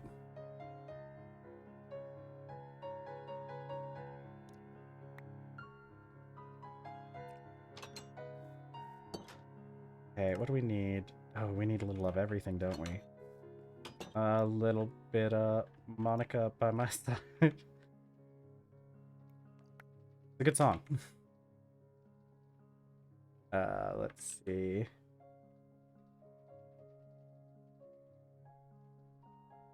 Okay, I need to replant the rice and the potatoes. I need a lantern in here. Actually, I'm gonna do that. I'm gonna do that while we wait for stuff to cook. I should put a chest out here or a barrel to hold the seeds as well. Too cold? That's fine. That's fair. I didn't give you guys any tolerance genes. I guess that's on me. Plan on making my friend some for her birthday, if possible, since she got me an autograph of a character's VA from a show I really like. Oh, that's so cute. I'm sure they'll love having a crocheted Pokemon plush. Hey, Pero, don't be mean. You're playing Hard Rock TerrafirmaGreg. Imagine actually using bees. Listen, bees are good men. They help they help our farms. I'm sure you can't, Pero. I'm sure you can't relate. Let's see. Rice. 5. So we need 1 bucket and 2 jugs.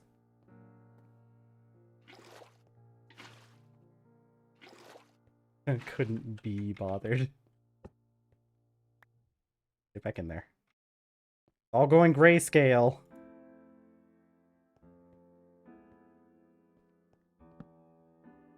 Characters complain so much. Complain so much. Oh, I'm starving. Now I can't see. That's okay.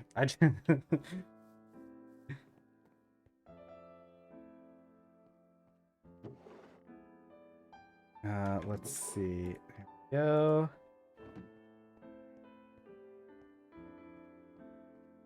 I know. That, like, I need to eat more carrots. It'll help me see in the dark. And cover up the fact that I have night vision to the Germans.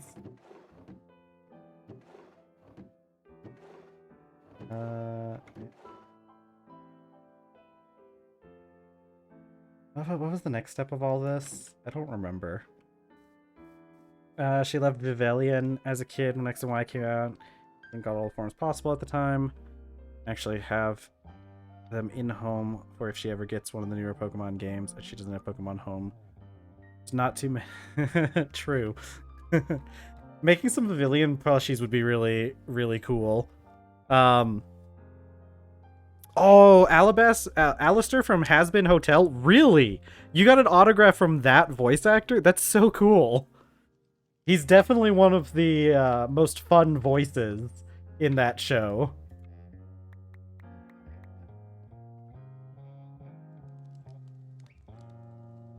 Oh, let's see. You know what's crazy? Okay, listen. Any of you watch Rick and Morty? Because I'm about to ruin one of those characters for you. You know the bat guy. I don't remember his name, but the bat guy who sings the Loser song with Angel, that guy is voiced by the guy who does the voice for the president in Rick and Morty.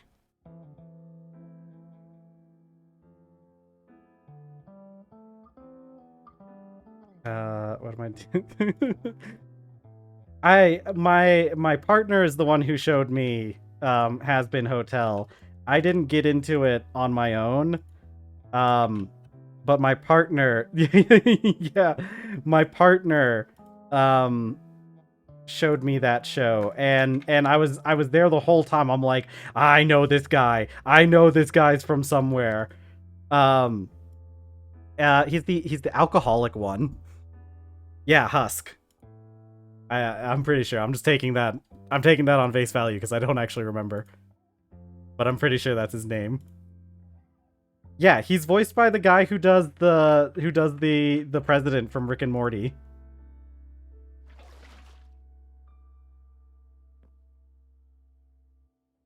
Yeah, when I was watching that, I was just sitting there the whole time, like, seething, like, I know this guy. I know this voice from somewhere.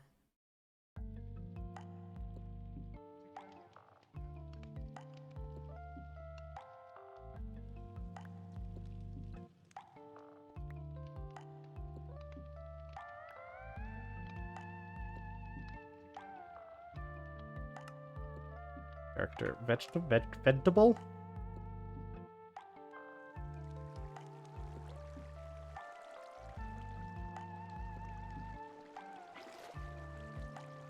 Okay, come on, give me my food.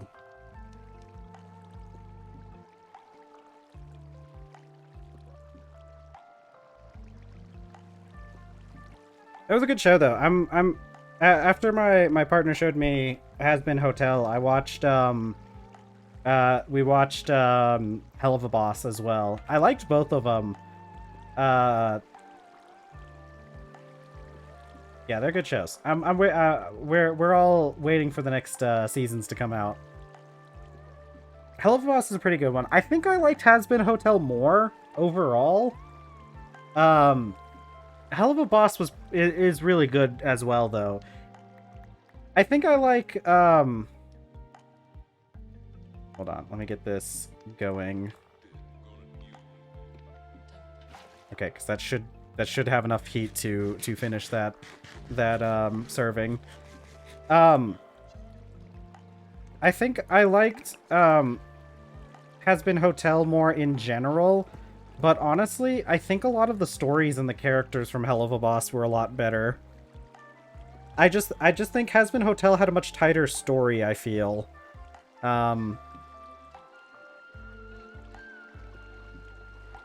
Yeah. But Hell of a Boss had a lot of really good... Because Hell of a Boss was a little bit more episodic than serialized, whereas, like, Has Been Hotel was definitely much more, like, serialized.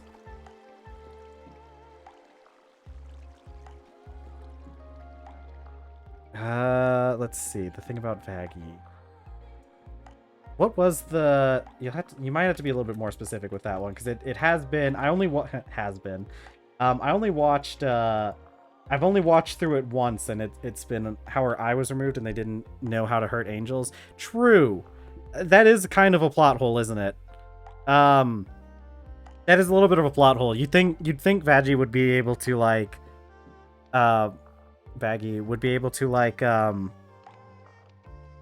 You'd think she would have, like, been able to figure that one out on her own, because she was just as surprised to find out that you could hurt angels as everyone else.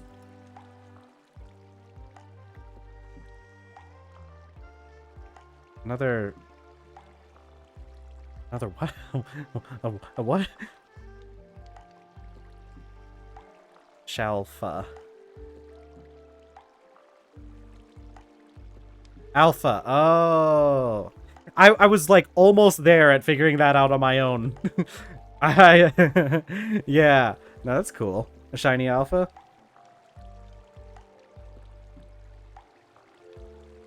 Yeah, no, that is a bit of a plot hole. I didn't really consider that. Vaggie really should have figured that one out on her own. That's okay. You give it to someone else.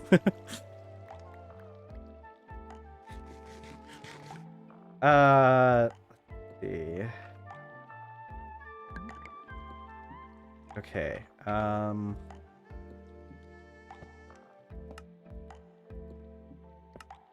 Ooh.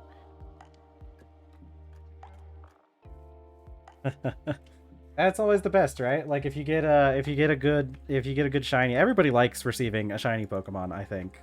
I mean, there's probably some exceptions, depending on the shiny itself, but... Okay, I've got food, so I can go back to work now.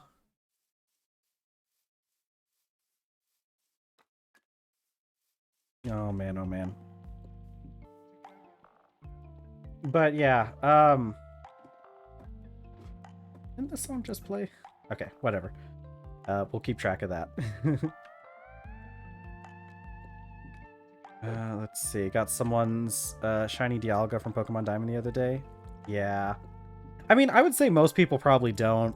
I don't think a lot of people are willing to put up with the tediousness of shiny hunting. Even though it's gotten a lot better over the years. It's definitely better than doing full-on shiny hunting in the past. And some shinies are definitely worth it.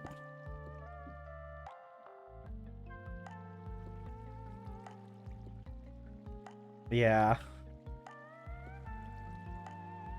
Oh, in the, yeah, the global trade station in home. Yeah.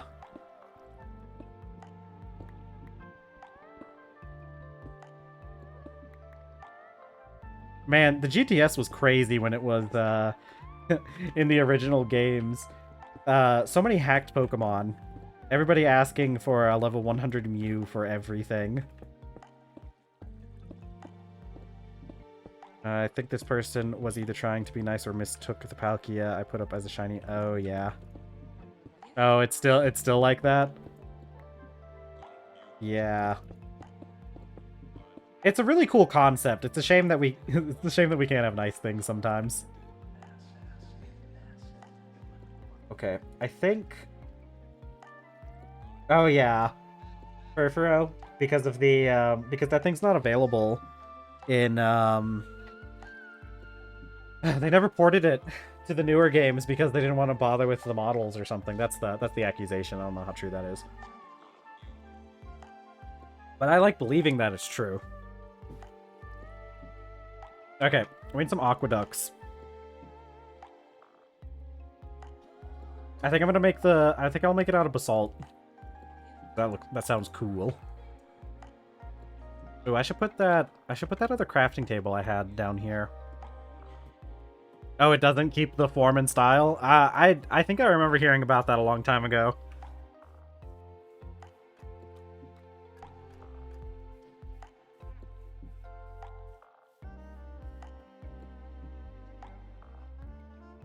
Yeah. It's crazy, because it's like they clog up the what the heck is... Okay, and I'm not gonna bother. I'm not gonna get distracted by weird things I see in EMI. Stone. Do I not have basalt? Yes, in chat we're talking about Pokemon, yes. Like Hisui and Growlithe to Let's Go Eevee and Pikachu, that isn't possible, and they still don't fix that issue. Yeah. It's okay, Pero. Just anything that you don't understand, it's probably just a Pokemon. Look, you can't... There's a special bond between people who understand Pokemon that other people just don't understand. Let's see. Because, like, Pokemon really is pretty complicated. And, did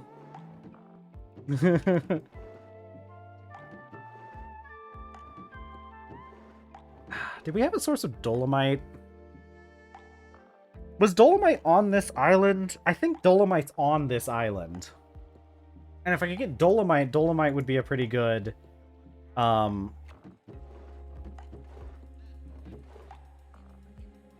I feel like we have Dolomite on the island. I'm gonna go off on an adventure to find Dolomite. I'm pretty sure it's in this direction.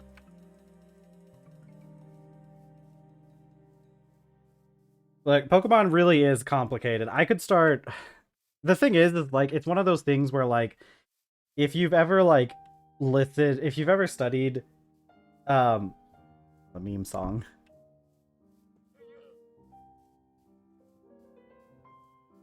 I love this one. if you've ever like looked into Pokemon and seen like how it works, it's not as complicated as it sounds initially. Probably. Um, but like it's I promise it's less complicated than people make it out to be. But we could go all on and on about like a lot of the mechanics in Pokemon. There's too many of them. Far too many mechanics. Some would say far too many mechanics, especially nowadays. The Gen 9 power creep really took out some people.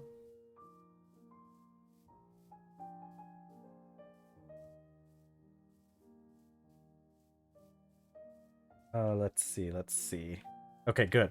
It's getting daytime. I'm like 99% certain there's Dolomite in this direction.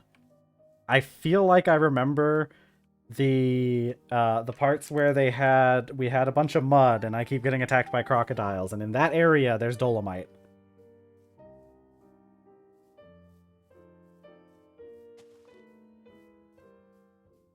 As long as we don't run into tigers or hyenas.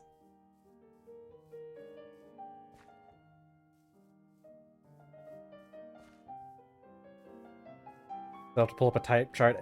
You know, I'll be real with you. I kind of do too. I know most of the type matchups just offhand, but there are definitely some type matchups that I have to look up, especially once you get to the especially for like fairy types, because I never really played a whole bunch. Like the amount that I played started to like go down a lot after like Gen 6. So the fairy types, I still forget their type matchups a lot. I keep thinking fairy is super effective against fairy types, and I'm fairy? Did I say fairy? Fire. I keep thinking fire is super effective against fairies, and I don't think that's the case. But I kind of feel like it should be. I don't think most fairy types would be very happy to be set on fire. Most probably wouldn't. I mean, maybe aside from like rock and steel, which steel ironically is weak to fire. Yeah, but like, who are you gonna find who can do that? The the swaddle that stands up against the gods.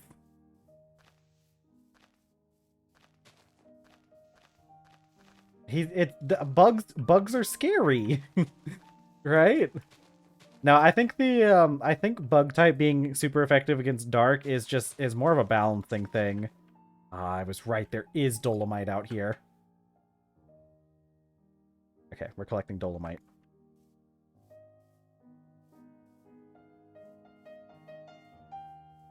Oh.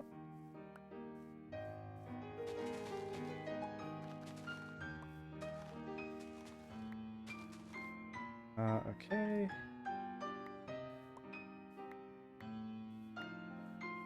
Play him off, Chopin. I do need more. Man, I need to get some time to I need to get some time to fix those audio files that I have for some other songs. But yeah, I think because like you gotta remember Dark was introduced yeah, you gotta remember Dark was introduced in Gen 2. And I feel like a lot of that is more because of the balancing. Because Bug's only super effective, like in the previous games, Bug was only super effective against psychic and grass types, right? But then again, it wasn't really that big of an issue because the only yeah, well, I think like the idea with psychic is that like, you know, if you have to like use psychic powers and like your powers rely on like concentration and whatnot, if there's a creepy bug around, then it's going to be harder to concentrate, right? It's like Psyche K, you know, he's afraid of bugs. um but I do think that the bug type being super effective against dark type was more of a balancing thing. Because since Dark was introduced in Gen 2 and wasn't part of the original game, where I feel like the original types, they tried to keep them a little bit more in line with like what makes sense, but I think as they added more types, they started relying a little bit more on balancing, realizing that they were a competitive game. At one point, Spirit Tomb wasn't weak to anything. Yeah, I think the only one who still isn't weak to anything isn't Sableye still not weak to anything? Or did they add something? I can't, like I said before, while you were gone, I can't remember. Can't remember fairy type matchups. Sableye's Dark and Ghost. Go Terra Electric Balloon Shedinja, true. No, Sableye's Ghost type. Yeah, he's Dark and Ghost.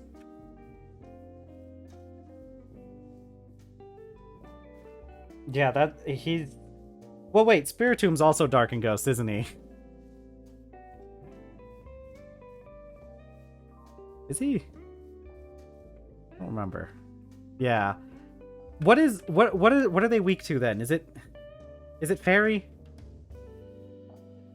Yeah, no, it would make more sense for Sableye to be Rock and Dark, but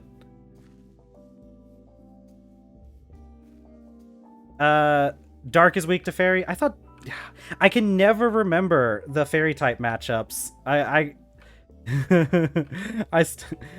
There goes Para again, walking into that electric cable. You gotta insulate those things, man. I can never remember the matchups for Fairy because I kind of stopped playing after Gen 6, and I never got the hang of the Fairy type matchups.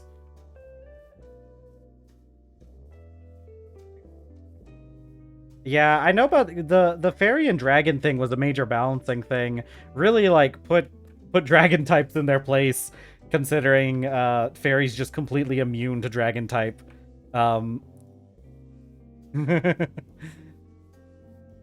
It's okay, Para. I understand.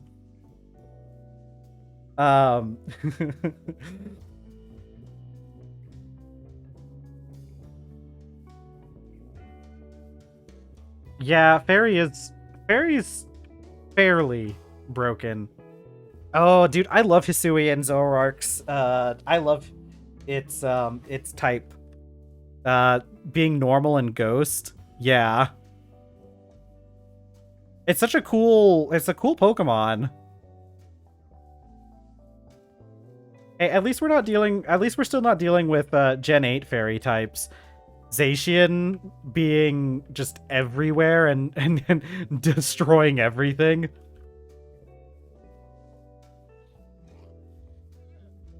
Yeah, honestly, Hisui and Zoroark is just the natural evolution of Zoroark, I feel. It's definitely... I feel like Zoroark in general, I get why it's the original Zoroark is dark type, but I feel like especially if it was made today, they probably would have just gone with Hisui and Zoroark. I don't remember. Hisui and Zoroark still has the illusion ability, right? Because it makes a lot more sense. Yeah, that's fair. I like doing strategies, but I don't think I would do yeah, no, that's true. But Zacian's typing has made it much more of a threat as well. Having that stab play rough, and it had a special thing for its it had Behemoth Blade.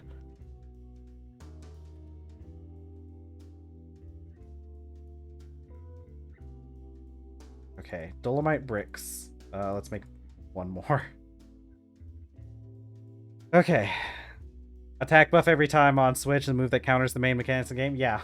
yeah, because it did extra damage against Dynamax Pokemon, didn't it? I didn't most of the time when I was keeping up with competitive Pokemon was during like Gen 6 and 7. I think I kind of stopped a little bit by the time we got to Gen 8. I just know that like everything, like Zacian was a menace to everything, but it's okay because before that it was Landorus T. So I guess somebody has to be a complete menace every single time. I need the crafting table.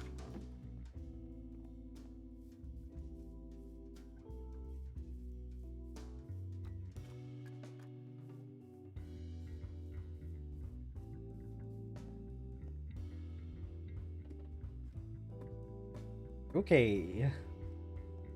All right. Cursed illusions. Because I feel like a normal ghost type is just a much better type to have um an illusion type mechanic on. Just because it'd be easier to use, you know? Ooh, I can do some things here.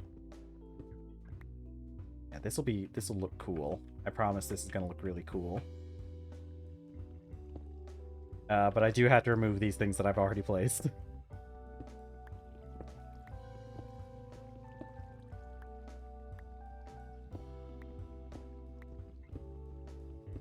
Okay, but we also have to place support so I don't cause a cave-in.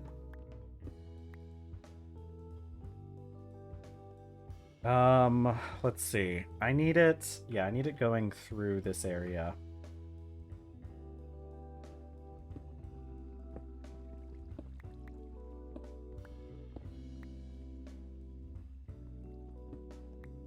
Mine the bricks with a hammer for an anvil. It'll make cracked bricks if you want that extra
Yeah, I need to do a lot more decorating at some point. Okay, the question is how much? Oh, you can use the dyed water. That's unfortunate. Okay, I gotta plot this out. Because my idea is we do this and we have an aqueduct. This isn't how aqueducts work. Okay. That's fine. Fine. I can work around this. Right, so if I put the aqueduct here. Okay.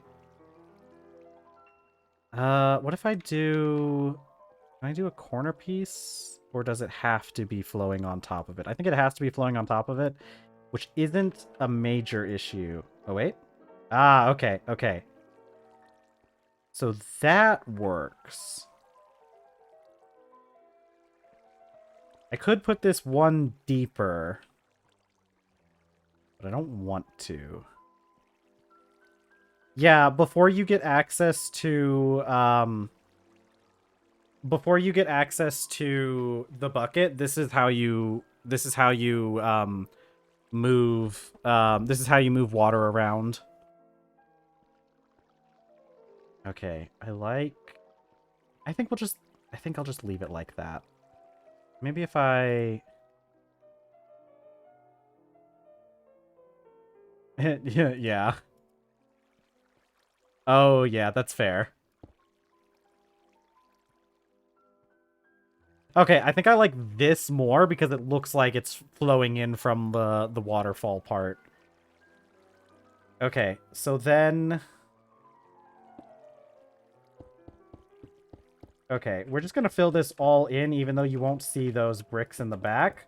But here's my plan. Is to have it like this, and I'm gonna need to make more of these. But have it going, and then we'll have... Yeah, like that. Yeah, okay.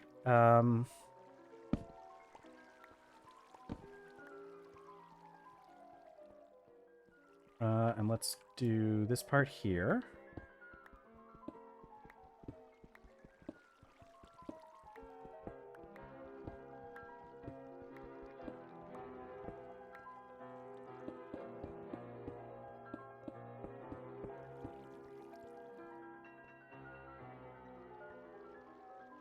Ooh, and I could do slabs on the bottom part to make it even more.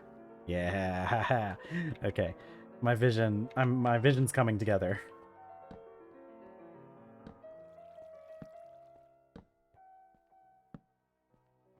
And they do. They do look a lot like sandcastles.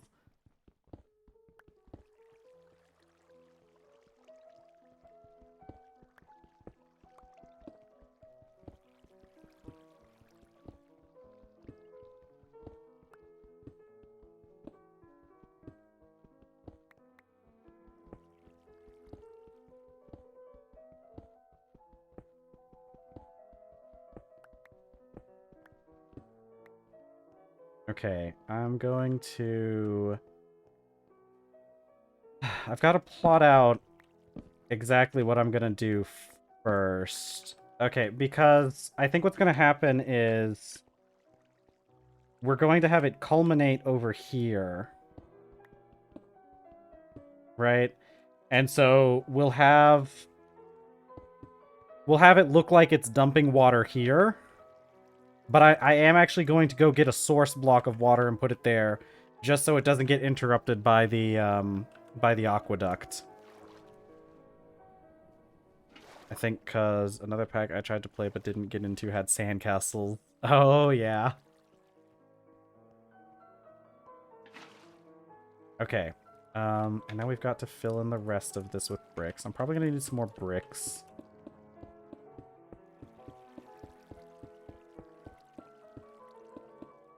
Alright, I am going to need a few more bricks. Because... we're going to need to do... a little bit more. Okay, let's go get a few more of the andesite bricks.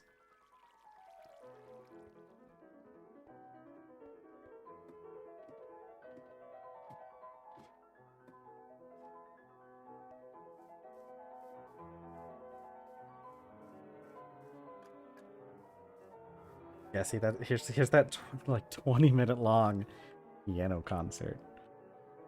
Man. It must have been crazy when the only place you could go to hear music was at a full concert. Actually, probably wasn't really. It wasn't really all that long ago that that was a reality, wasn't it? It's like 100 years ago. You probably couldn't just go to. You probably didn't have a whole lot of music. Like I think that's when phonographs started becoming popular, but like I don't think they were super widespread. Let's see. Okay, I need bricks. And now you can just like load up music whenever you want. I'm glad that what's it called? What do you call that? What is it? It's vinyl records. I'm glad vinyl records have been really popular recently. They've come made a comeback, and I think it's well worth it. Because a lot of people use vinyl records as like how to show support to artists. I think it's really cool because if you really like an artist, you buy their record on vinyl and listen to it every so often. Shut up. We're not here for you.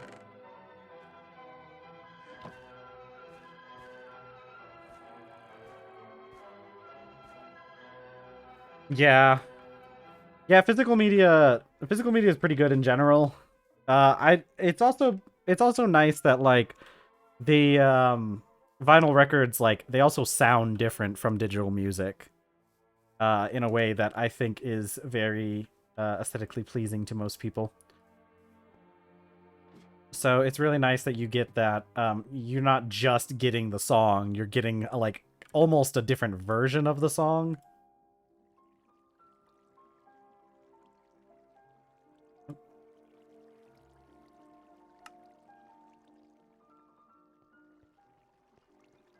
Okay, so hi there, kitty.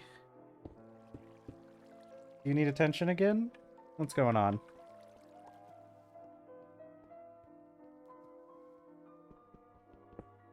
Okay, I'm just gonna sit there next to my mic.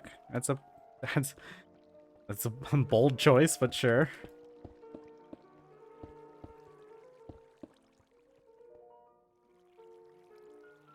Okay.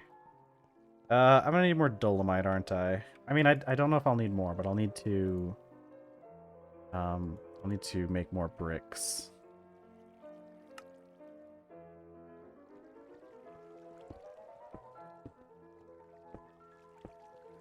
Yeah, we're gonna need... Where did I even put those rocks? They're probably back in the warehouse, aren't they? Woe beeth me.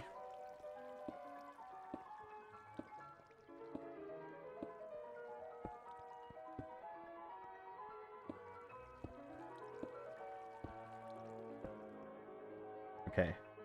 Yeah, I'm liking the way this is looking so far.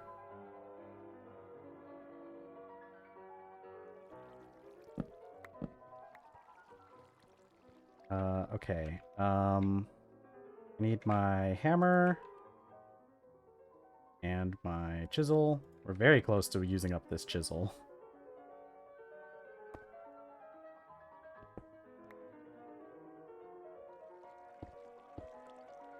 Okay, we just need one more.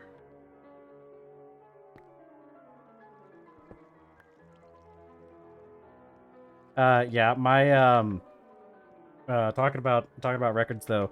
My so my partner and mine's anniversary is close to Christmas.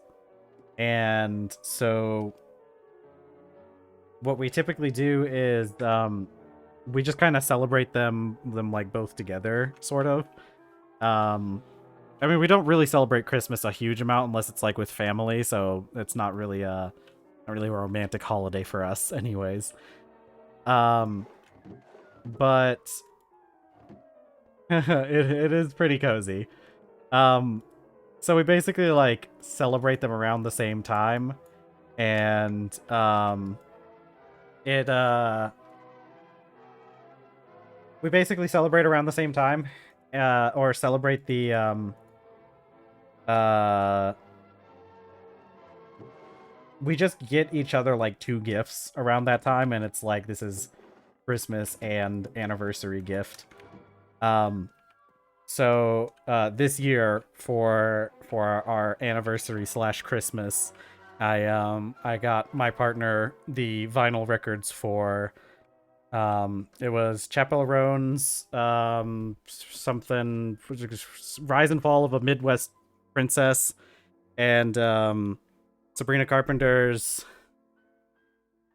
God, I don't remember the name of that album, but it's like the most recent one that had like Please Please Please and all that on it. Hi, baby, are you gonna move? I can't read chat with you in the way. Gypsum, let's see if we can, because I think I know it's in here somewhere. I might be able to help a little bit if I figure out. Oh yeah, Short and Sweet, that's the name of the album. Okay, I'm getting I got kitty cat. Hi. Gypsum. Is Gypsum in this book? Where is Gypsum? It's probably not just. Ooh, stretchy. Says it can be found near the surface by chalk. Crack.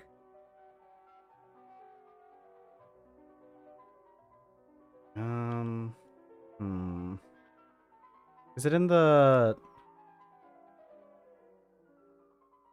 Which part? What are you looking at when you're getting that information? Because sometimes the information can be a little bit in the TerrafirmaGreg book.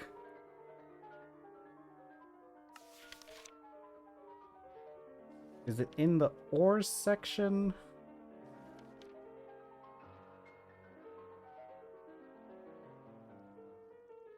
Okay. Oh.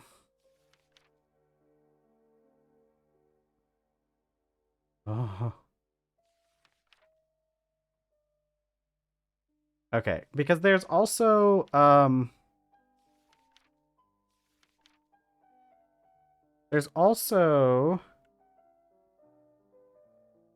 okay. In here. Yeah, so they have this Excel link. Copy to clipboard. And the Excel link contains a lot of the stuff that's in the that's in the book now. Yep. Oh, okay. So, okay. So, according to the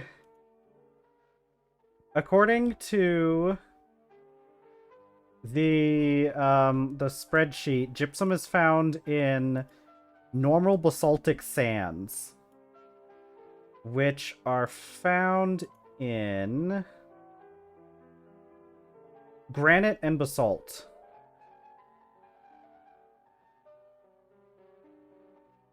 They're found, let's see, from levels 60 to -32. I'm pretty sure I found that, because I found Fuller's Earth before, actually. Let me go to the Kyle and Clay section and go to that.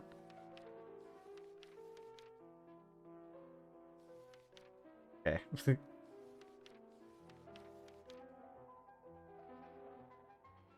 Yeah, so here's the thing. Some of the book is wrong. It's in the mineral sands section of the book. Oh, okay. Ah, yeah, see? Yeah, stone types, granite and basalt, disc vein. Here's your levels. Yeah, okay, so it is in here. It's in this mineral sand section. Oh. Oh, Fuller's Earth. Gypsum. Yeah, you're gonna wanna go with this section of the book because can't find it on a prospector's pick. Yeah. Oh, here it is. Oh, okay. It has indicators. So if you see basaltic and granitic mineral sands, Fuller's Earth, or gypsum on the surface, it should be there somewhere. I don't know. I'm pretty sure I found some, actually. I don't think I actually found the gypsum itself, but I found one of those other ones. I found the Fuller's Earth. We could always go and... If you find any of those, search in areas. You're probably going to want to look in... Because granite is a lower level rock. It's typically not at the surface unless you find, like, one of the uplifts. But basalt, you'll be able to find, you should be able to find relatively easy. And it can take a while to find specific ores, unfortunately. It can take a long time to find specific things. Unfortunately, until you get to, like, later tech stuff where you can, find where you can, like, search better, like, because later on you get stuff that you can use besides the prospecting pick, and until you get that, you kind of just have to go off of the surface stuff. 1 2 3 4 5 6 7 or prospector. Yeah, 3 4 5 6 7 7.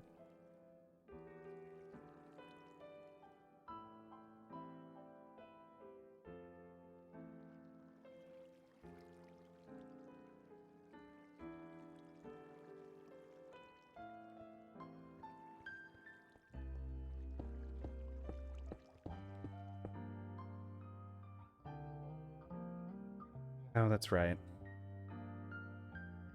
What if I just... Okay, what if I just did this? Yeah, maybe we didn't need 7. Let's get another bucket.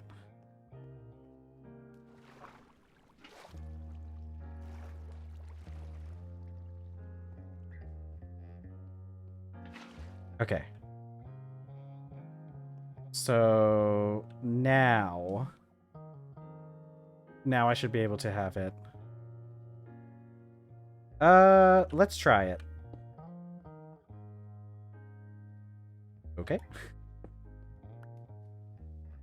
I think the thing is that it won't make corners unless, okay. I don't know if it goes back. I might be able to trick it into making a corner and then removing the piece.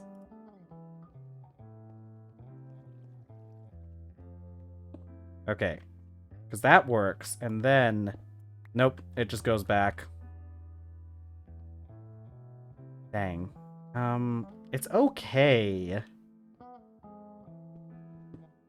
It's okay to have it like this. It's not like it's going to cause me any issues.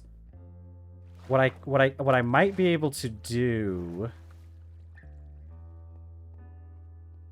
So, what I might be able to do is make some dolomite. Okay, I have a plan. So I'm gonna make some dolomite bricks, and then let's chisel these into some stairs.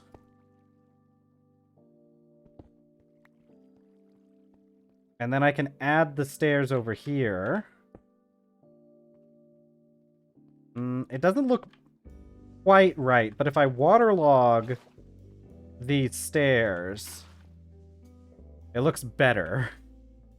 Maybe I just do the... I think I'll do slab. No, slab would have the same issue. I think that looks fine. You could knock out another block in the corner into a 4x4 to make it an infinite source. My plan is to just have this be grabbed by a hose pulley, which you can do a hose pulley into a 1x1 and have it be an infinite source. And technically speaking, this also counts as an infinite source. I don't know. I feel like the stairs is too much, right? Like if it lined up better with the aqueduct itself, I think it would be better. But I feel like the stairs is a bit much. I think this is fine. This is more than okay. What I think I'll do is I'll do this. Right? I think this is going to be the look we go for. So you still kind of see the dolomite, and it fits a little bit better. It does look a little bit weird at the corner here, but I think that's fine. You know? I think it's fine.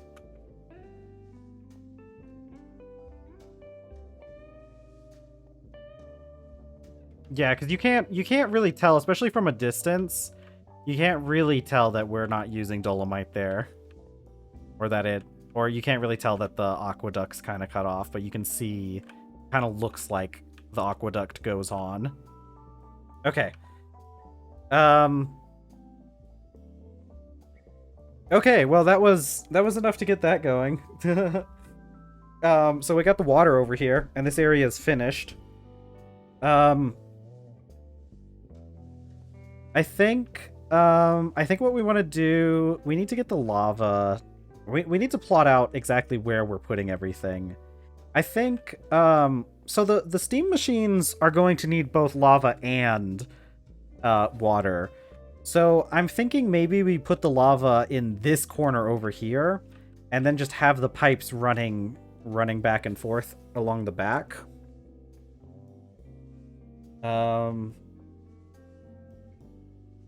Yeah, and then we could like maybe pipe in the water from the top and like the lava through the back. I think that would be a good idea.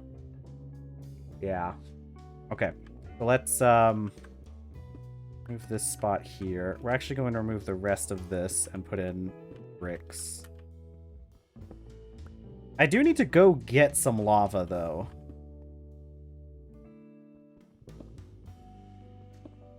Okay, good. We didn't cause a cave-in. Okay. Who wants to set sail on the high seas?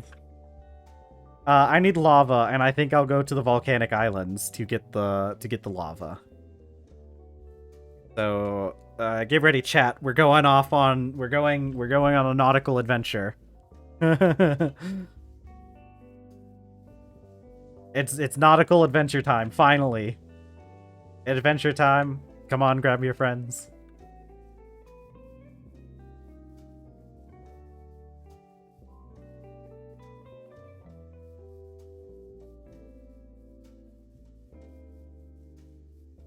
I've almost drank all of my Gatorade that I brought with me. Which is good. It's technically mostly water. With electrolytes, what plants crave.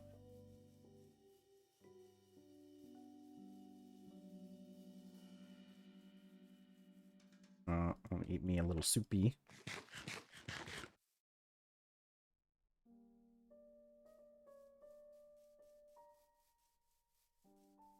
Alright, we're gonna have to figure out how to drive this boat. I've never driven a sloop before.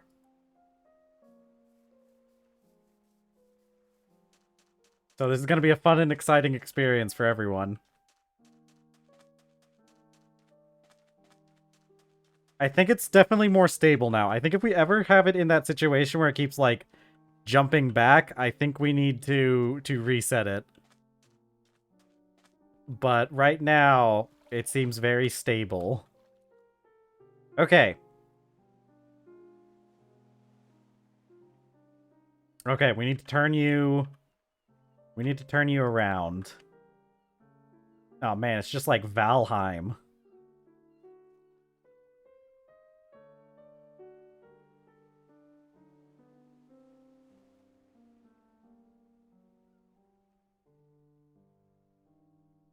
It's just like Valheim. Somebody get on the front of the boat with a torch.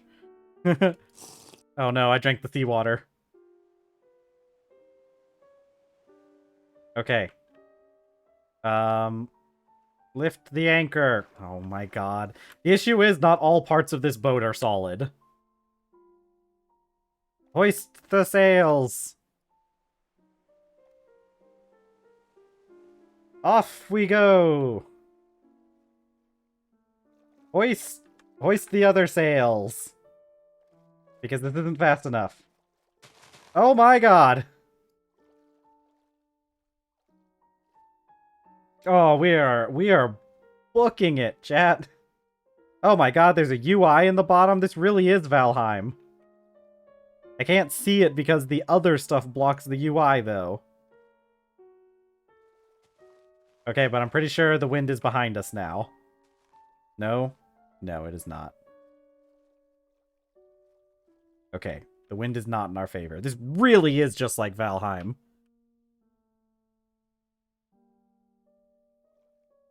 Oh my god. This thing's a little hard to control.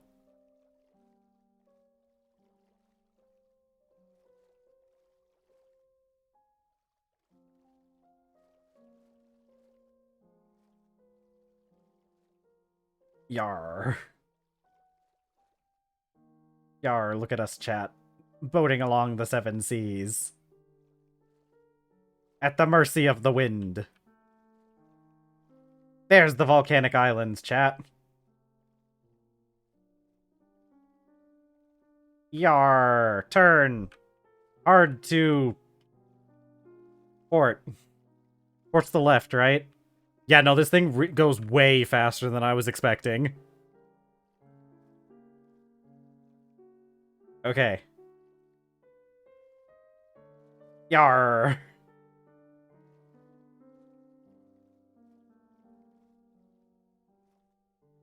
Yeah, no, this thing goes fast. Okay, we just gotta find a way to stop it. De-hoist the sails. No, no. I can't. Okay. How do I... No, don't crash into this. Don't crash. Lower the anchor. How do I take this sail down? Okay. Alright, you almost crashed into the island. Yar.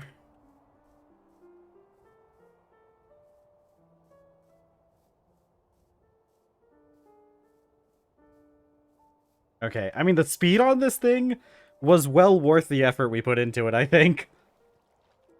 Okay, maybe not worth all the effort I put into it, but that thing's fast.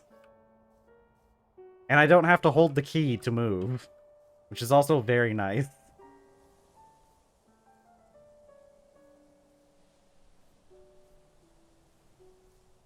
Look at that. Look at that tree. Defying all odds and gravity.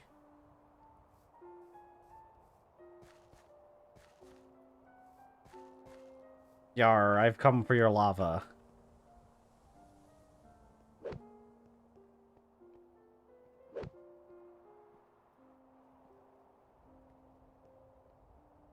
This one doesn't even have a caldera. Disappointed Yar. I know some of these have calderas that we can just scoop some lava out of. I know, right? How are you gonna look like a volcano and then not have a caldera? Like, that's illegal.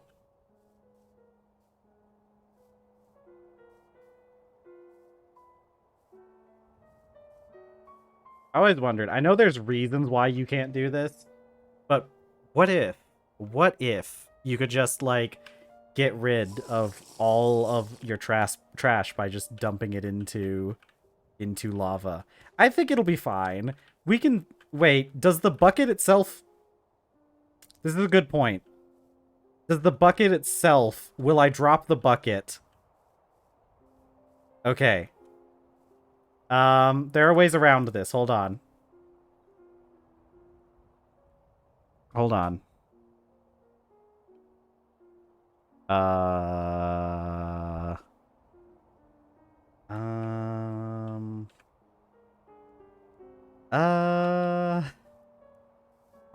duck! I don't want a duck. I don't really want a duck. Yeah, that's the plan. Dead duck? What the heck happened here?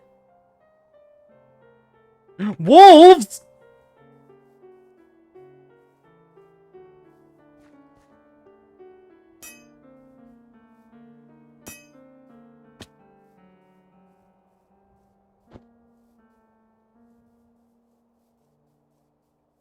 Okay, listen, kitty. I can't help you right now. I'm being chased by wolves. Back to the boat. Oh my god. Why are you guys so determined? There's a duck up there you can fight. Okay, there they go. They're leaving. Oh, we got some duck and some feathers out of it. Actually, a lot of feathers. Hi, kitty. Okay. Are you attracted by the sounds of me getting attacked by wolves? Okay. One of those islands. I can see that one over there definitely has a caldera. Do I have... I don't have anything I can do here. I am bereft of things. Listen, Okay. Where did I put my boat? Where is my boat? Gotta be over there, right? Where did my boat go? It is very pretty over here.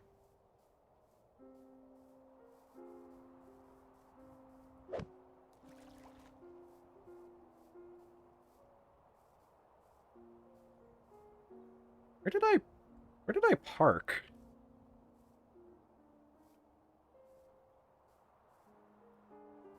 Where? I could have sworn it was over here. I guess it was probably over here though, right? There's that lava. We can use the magma blocks for we could use those for boilers if we wanted. Where? Okay, hold on. We've got a kayak for a reason.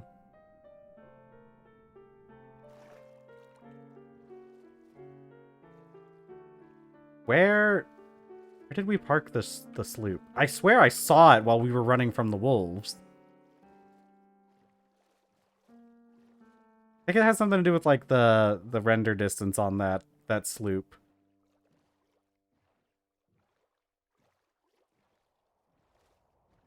Yeah, where's our boat?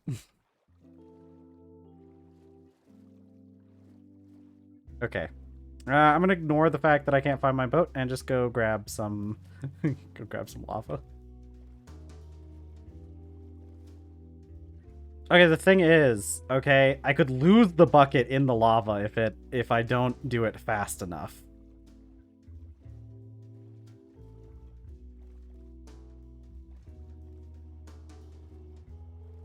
There's a crocodile up there. I'm pretty sure that's that crocodile that chased me away last time.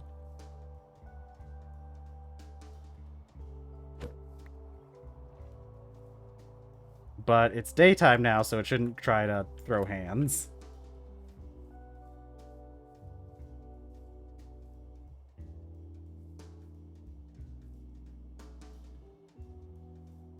Listen. It's fine. It's fine, right? Like, it probably didn't break, right?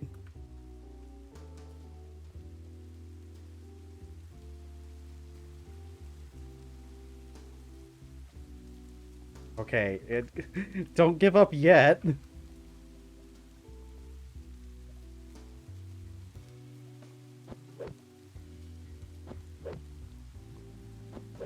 Man, it really is going to be a sunk cost at that point, isn't it? Okay. Listen, it's fine. No! Get in the bag. Yes!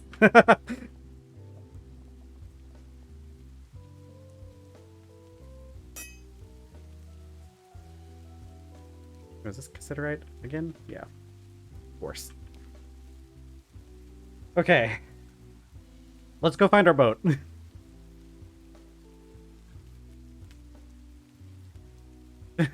I don't... What happens if you let it drop in? Okay. What happens if you let it fall in the water?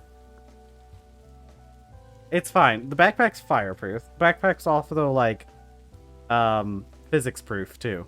So, it's fine.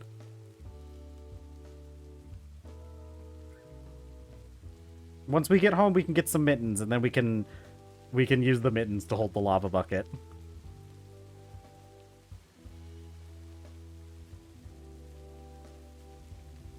But does it not cool down?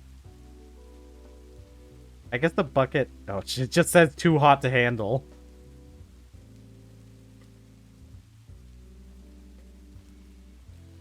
It's a good thing you told me about that beforehand, because I 100% would have lost my... my bucket into the... into the lava.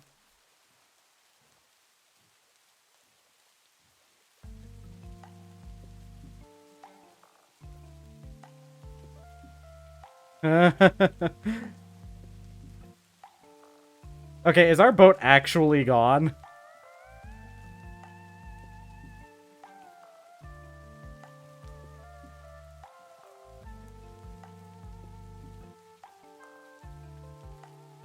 Where did we park? I did anchor it. I'm pretty sure I anchored it. If it wasn't anchored, that's fine, though, because we can find it out in the, we can find it somewhere, right? Like, if it wasn't anchored, it just drifted away. And I feel like it shouldn't have been able to drift away fast enough for it to, like, get completely lost to us.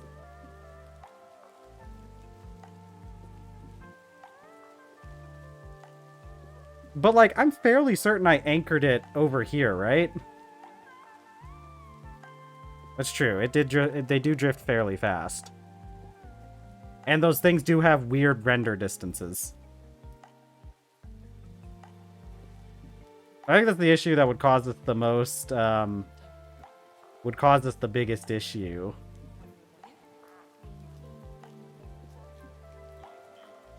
Yeah. Yeah, that's why I use the kayak for, like, open sea travel. Because, like, I'm fairly certain we left the... Ow. We left it here, didn't we?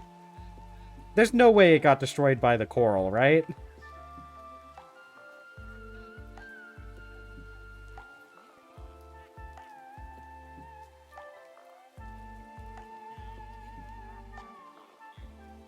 Okay. Where's the boat? Okay, so you'd see a wreck if there was... I've never had a boat actually get destroyed by damage. It would have had to have drifted away, right? Which direction does it drift? This direction?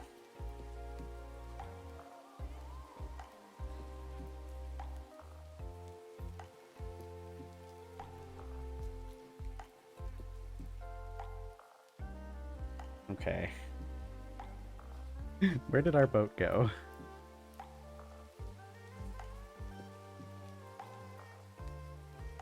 With the way that the current is going, or the wind is going, you'd think it would have drifted over here if it did drift.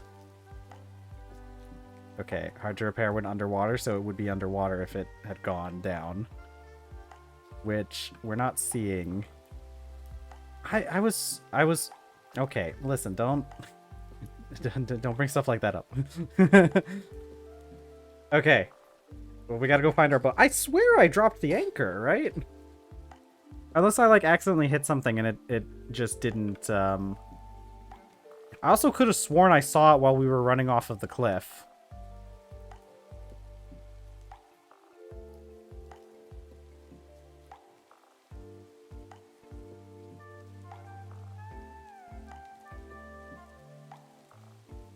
Oh, this is a really cool area, though.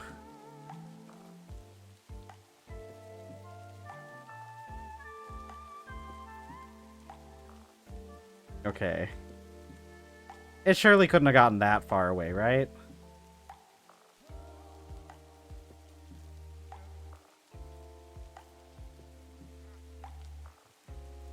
Not over here. So... okay. I'm not sure where we can find it.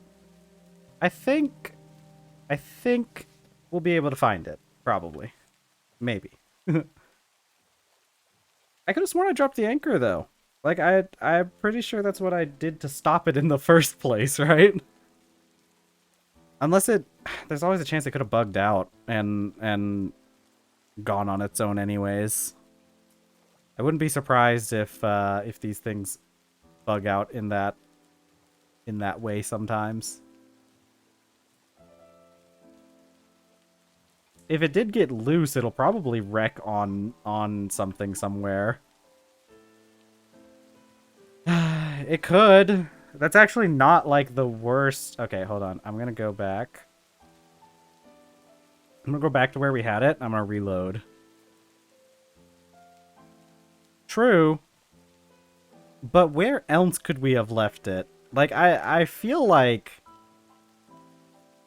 because we... like, I remember us leaving it here. Because this is kind of where we ended up, and then we went and checked out the that section over there. Unless it was like over here. Also would have been a good place for it. But I'm fairly certain we ended up right around here. Okay, hold on. Okay, I'm gonna reload just in case, because we know that reloading the game sometimes fixes bugs with these boats.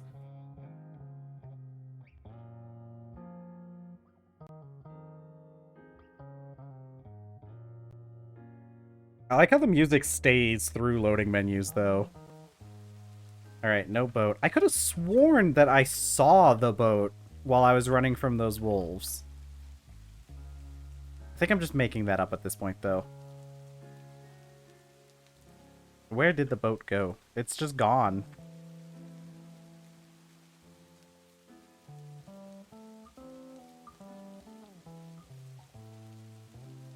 Hmm.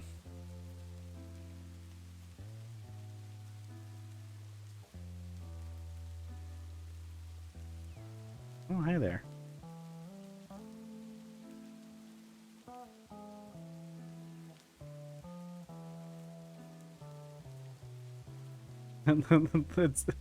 It's got to be around somewhere. Or it could have just bugged out and disappeared entirely. That is also the case, like a very likely possibility with these boats.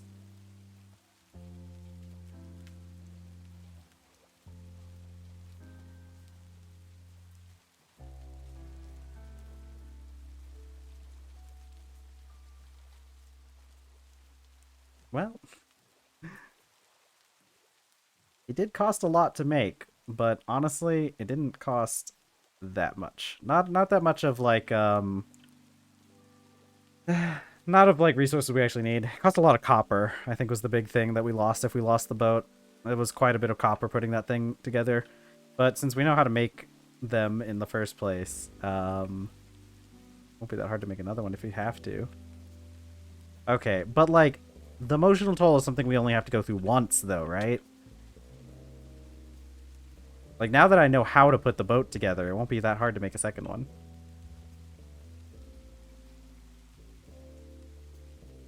I just want to know what happened to it, though, is the main thing.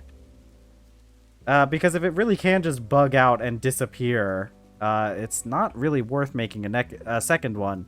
But if it was, like, if we just left it unanchored for some reason and didn't realize and it drifted away, then that's, like, on me, and it's not, it's worth making a second one to replace it.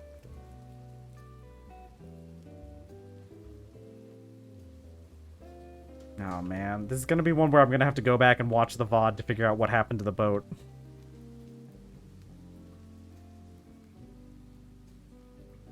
My God. Mein Gott.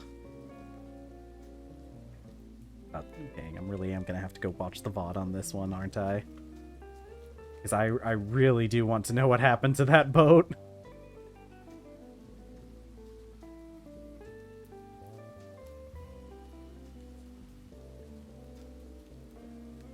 What are you doing? Why are you tearing up paper? Hey, stop that. Hey, go on.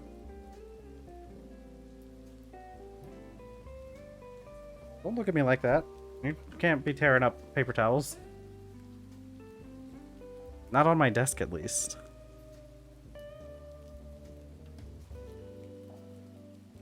Yeah, she probably is.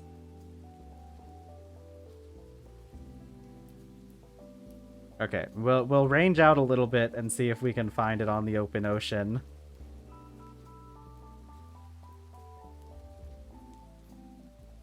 Ooh.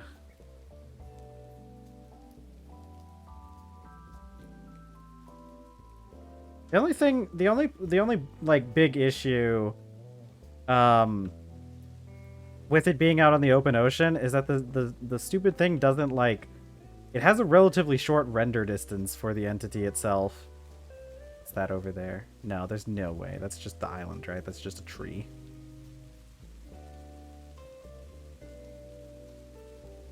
So, like, even if I get relatively close to where the boat is, there's a good chance we won't be able to see it because it'll just stay unrendered.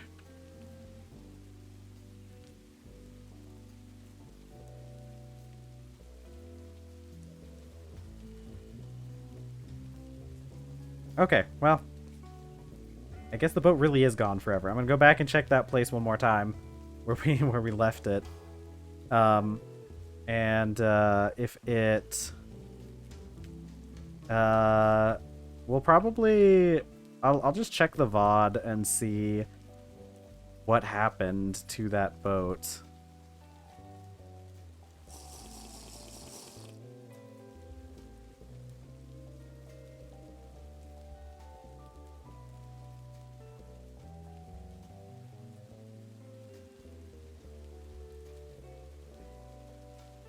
Yeah, ow, ow, ow! Stupid coral. Nah, I'll check the VOD and see if I just, like, left it somewhere, or if it was drifting out to sea. I'm fairly certain it straight up just disappeared. I also want to check and see if I can see it when I was climbing down the mountain. Because I feel like I remember seeing it. I'm checking down here too, just in case it, like, sank and is, like, underneath some stuff. Yeah, honestly, with the amount of issues we've had out of the mod, I really wouldn't be surprised if the thing just straight up disappeared for no reason. Like, those things are kind of janky.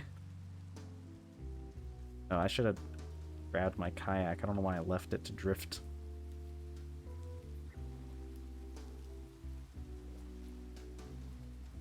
I mean, it also could have something to do with the fact that I think I left it parked on coral. But I don't... Like, it would have left behind a... It would have left behind a wreck. if it had just been damaged to the point of and like there's no way we were gone, like surely we weren't gone long enough for a sloop to sink from coral.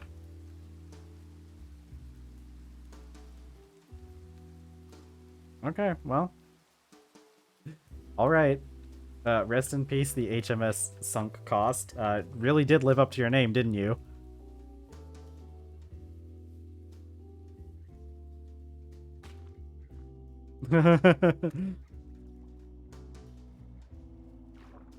Never has there been a ship more appropriately named.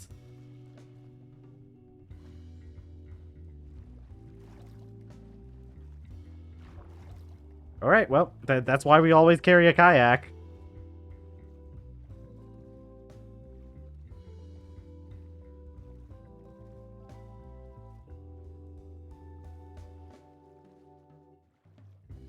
But I really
I don't know. What are the seas like over there? Aren't the seas in that area like pretty rough in general?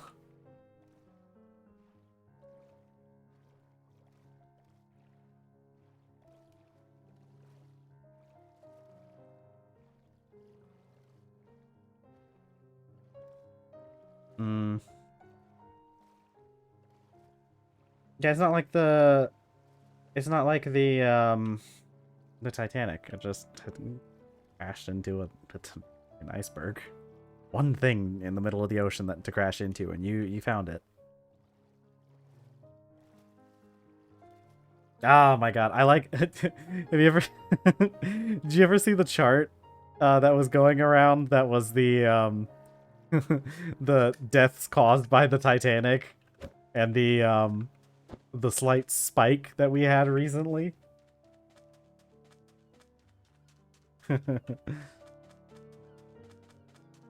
But at least we have Rowboat. Rowboat will never betray me, right?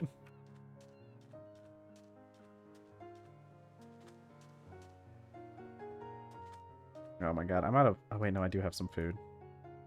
It's not just a duck.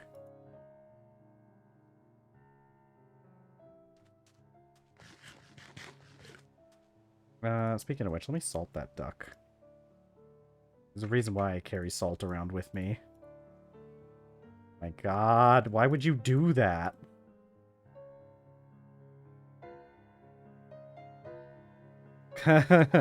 Yeah, I mean, I'm starting to gain a very distinct distrust of boats in this game. I don't think I'm gonna recover from the betrayal of the sunk cost. It's such a mean thing for it to do.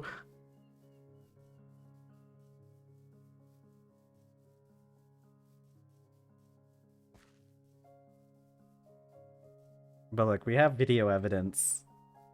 It's gonna be an exciting video when it comes out on YouTube. Just figure out what exactly happened.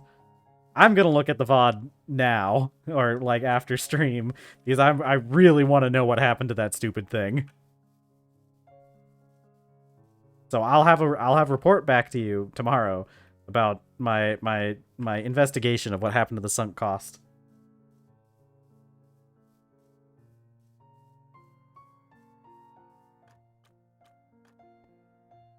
Oh my god. You're right. Give me those bowls. Something. I don't know. Put this duck in there.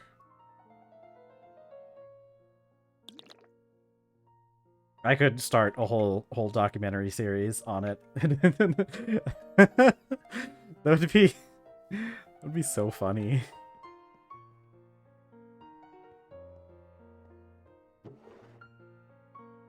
God, that would make a good edited video actually.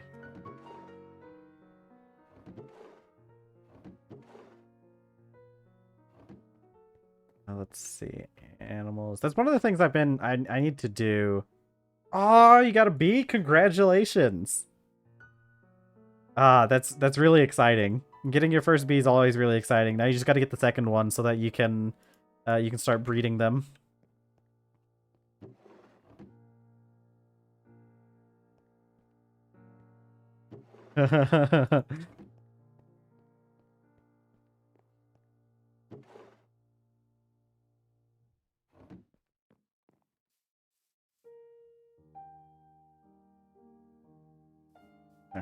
Alright, Chopin.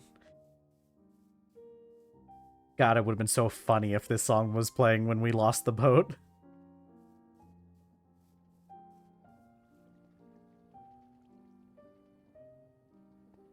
Okay.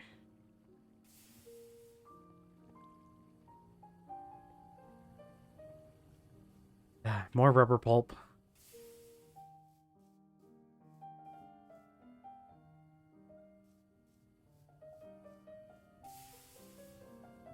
How much fuel do you have left? Probably enough, right? Is it just not... Are you just not draining again? Yeah, okay.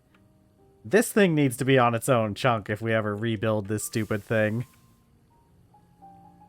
It is on the same... Yeah, because it's done through the game itself, yeah, it's on the same channel. It's one of the big downsides to having it set up like this.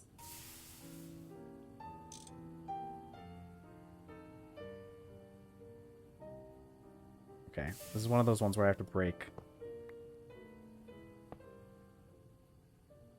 Oh my god, stop being so weird. Oh my god, okay. Ouch.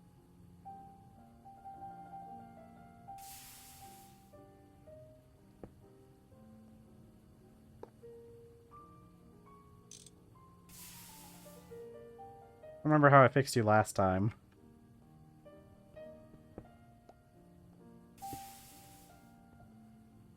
Okay, well that either fixed it or destroyed it. I think it destroyed all the creosote that was in there. Whatever. I don't really care. We're gonna have you running off of lava soon anyways.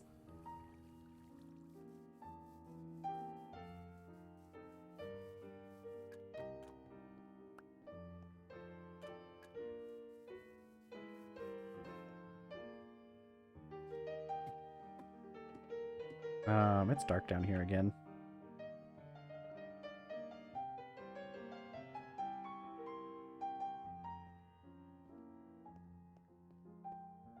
Yeah, it just takes time for it to generate, unfortunately. But it's not that big of a deal. I think we'll probably have our steam generation being done by lava, by the time we run out of creosote anyways. Okay, there we go. Since, now we just have, now we have lava. What we got, 15 minutes left? I think we can get our pumps, sort of going by then. I do need... Let's get, where did I put it? Okay, hose pulley. I want to get some more lava. We do need the drum.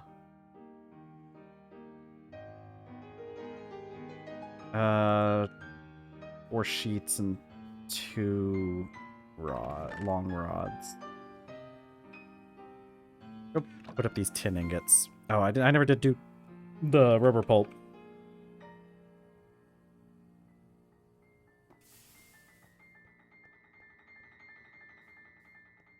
It would, but I don't think we have the resources right now. I think it's gonna be better to just make a couple more liquid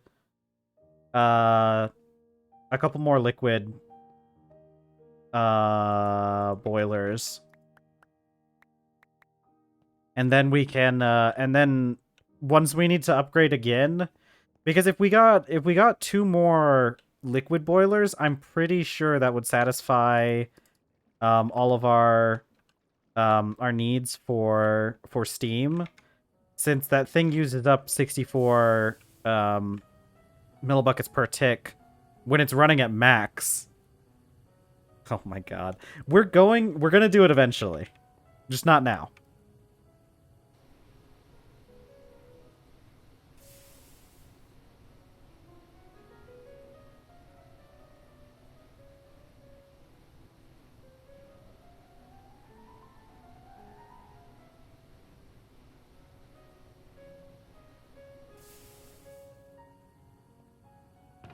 Okay, and then we need to do our 2 long rods.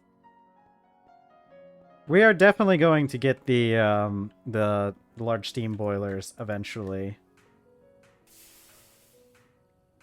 But those things cost so much copper. I think we'll probably wait until after we get like a miner, so that I don't have to go down and mine copper by hand.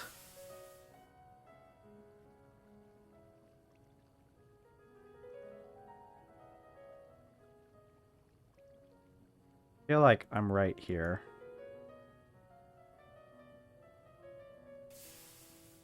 Oh my god, I made... What the heck?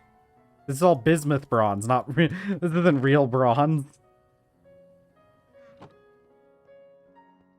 Okay, I'll just put this up. We'll melt it back down later.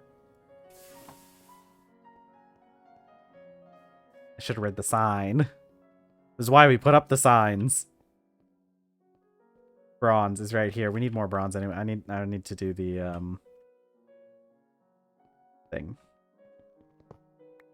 We're getting close to using up all of these blocks I made on accident.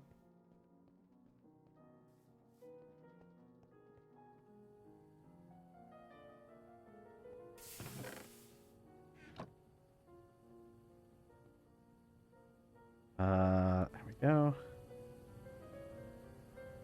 Okay, it's gonna take a couple seconds. Yeah, well, I mean, the basement will end up getting it. I think what we'll do is we'll probably, oh, actually, yeah, you're right. You're right. Yeah, because I could reclaim some of the... We really don't need much more bismuth bronze. Because we don't even need bismuth bronze for anything else, do we? Because the... We need bismuth for one of the recipes, but I don't think we need bismuth bronze. That's one of the steel recipes. I think, what do you call it? Blue steel, I think, needs bismuth, but not bismuth bronze.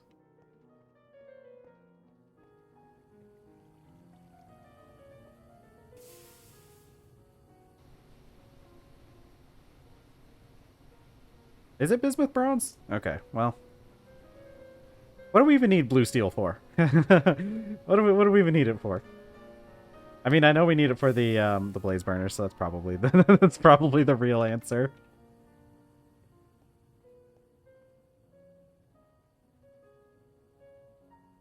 Yeah.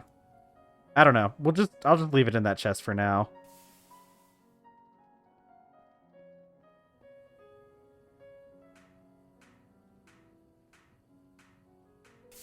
God, I need to get glowstone production going so I can put it in the lanterns for inside the inside of the workshop areas. I'll probably just do olive oil for the places where it doesn't really matter that much, but for like in these workshops, having to relight these torches all the time is really annoying. Ooh, you know what I need to do? I need to make a I need to make it so that we can do... Oh god, what is it? I need to make it so that we can put soybean oil in the lamps. I'm pretty sure I could figure out a way to do that with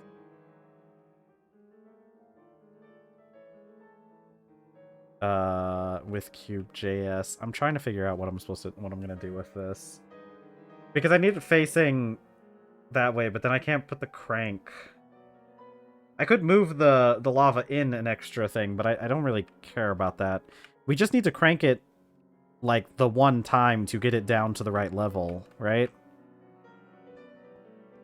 But the idea is... Oh, you're right. I could just do that. I think like this. Oh yeah, right click with the wrench so that yeah.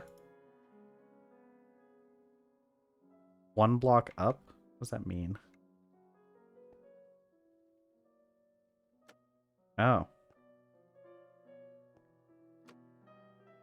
Oh, I see. Actually, can it just start pumping from here? Needs air between lava and the pump. Okay. That makes sense. I don't think I've ever made a hand crank.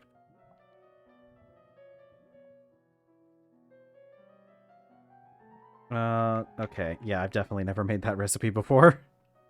Let me double check my quests to make sure I didn't make one at some point. I don't think there's a quest for it. Oh well. I'm fairly confident I've not made a hand crank. Ooh, you know what? I could make one of those other ones. Well, no. We're just gonna remove the hand crank very quickly anyway, so it doesn't matter. Let's go grab I think we have a wrought iron rod lying around. If not, they're not that hard to make. I need 3.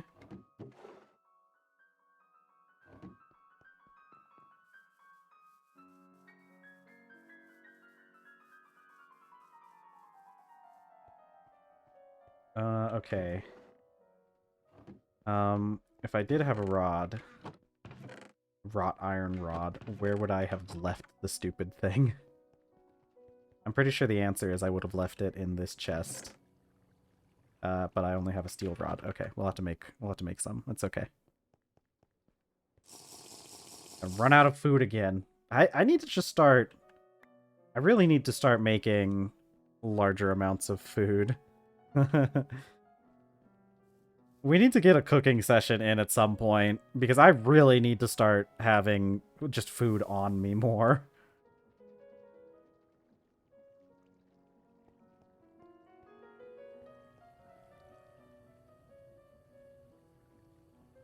Okay, there we go. Hand crank.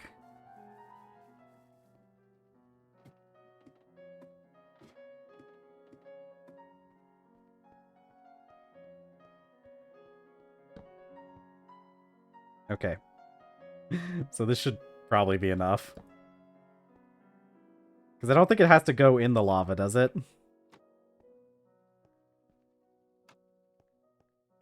Okay. I need a mechanical pump, though.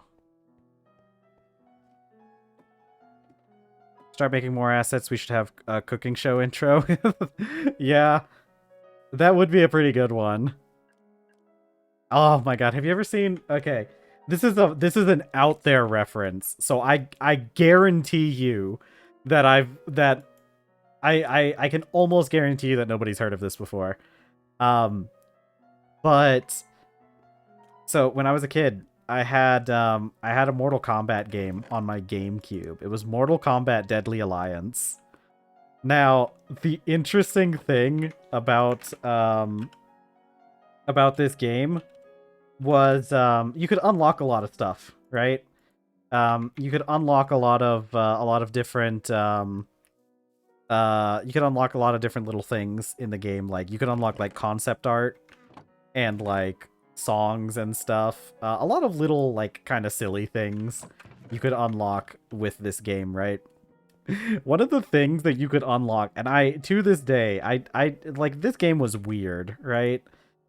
Because one of the things that you could unlock with this game was a video called Cooking with Scorpion. And you can find this on YouTube. It's a very short video. But Cooking with Scorpion, it was just a little like it was made to look like a little cooking show, and they just had an actor playing Scorpion. And it was like cooking a scorpion. Well, you'll learn all the basics. Chopping, seasoning, chopping, presentation, and chopping. And it was just him like chopping various things. You can find it on YouTube. You could probably watch it in the amount of time it's gonna take me to finish this stream because I'm getting this done first. It really is hilarious. It was such a weird game. Okay, I'm gonna need another one because I'm gonna need more. Oh my god, here we go again with me being half starved to death. Oh my god, we're gonna need more wrought iron too because I'm almost out.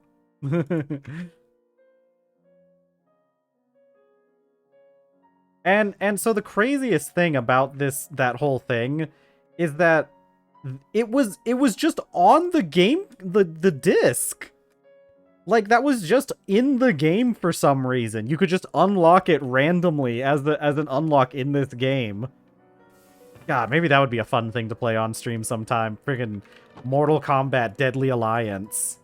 It's not that hard to find. It really is one of the funniest things.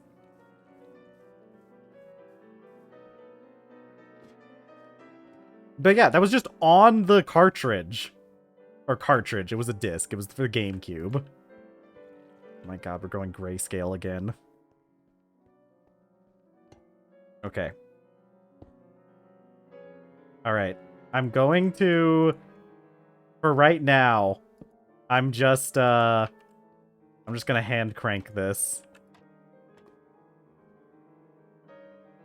Because I need some lava. I need more lava.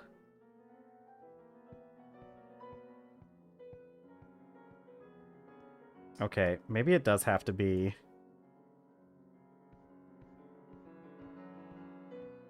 Okay, I'm thinking it does have to be lower, doesn't it?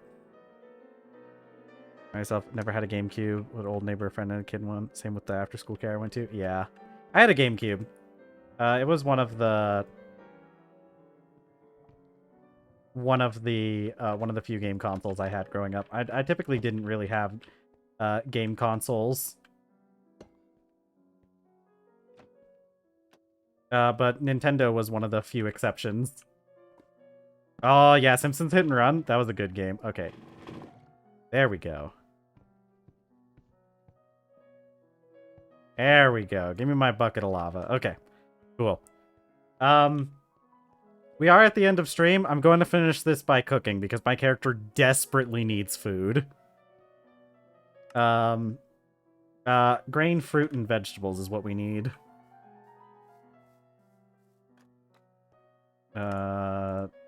Fruit. 2 grain. 2 fruit. 1 vegetable. Yeah, it must be pretty late over there where you guys are. Luckily for me, it's only like late afternoon, early evening. My god, my character is complaining again about the fact that he can't see when he's hungry. Yeah, no, one of the things I didn't get the chance to talk about this. I forgot to talk about this during stream. But one of the things, because I've mentioned before, I mentioned once before, a long time ago on stream, that I was interested in doing a longer stream on the weekend, on a Saturday, one of these days. I don't think we're gonna start this month because month's almost over. I'm thinking maybe we do that the last Saturday of each month, because the thing is I really need to do something to get more viewers in. We're doing good right now, but I need more. I need more I'd like to get viewers a little bit quicker. So I think maybe doing a long stream on Saturdays. I'm thinking maybe doing a fun 8-hour stream, and maybe starting 2 hours early and then finishing 2 hours late. So we get that full 8-hour. And probably doing a break in between, of course, because it's so this is an 8-hour stream. I gotta eat at some point. Yeah, I'm wondering what we should do for it. If there should be something special we do, or if we just continue doing TerrafirmaGreg, or if there's maybe something in TFG that we can come up with that would make for a good 8-hour stream. So if you guys have any ideas, be thinking up ideas. If there's anything, I'm open to suggestions and stuff.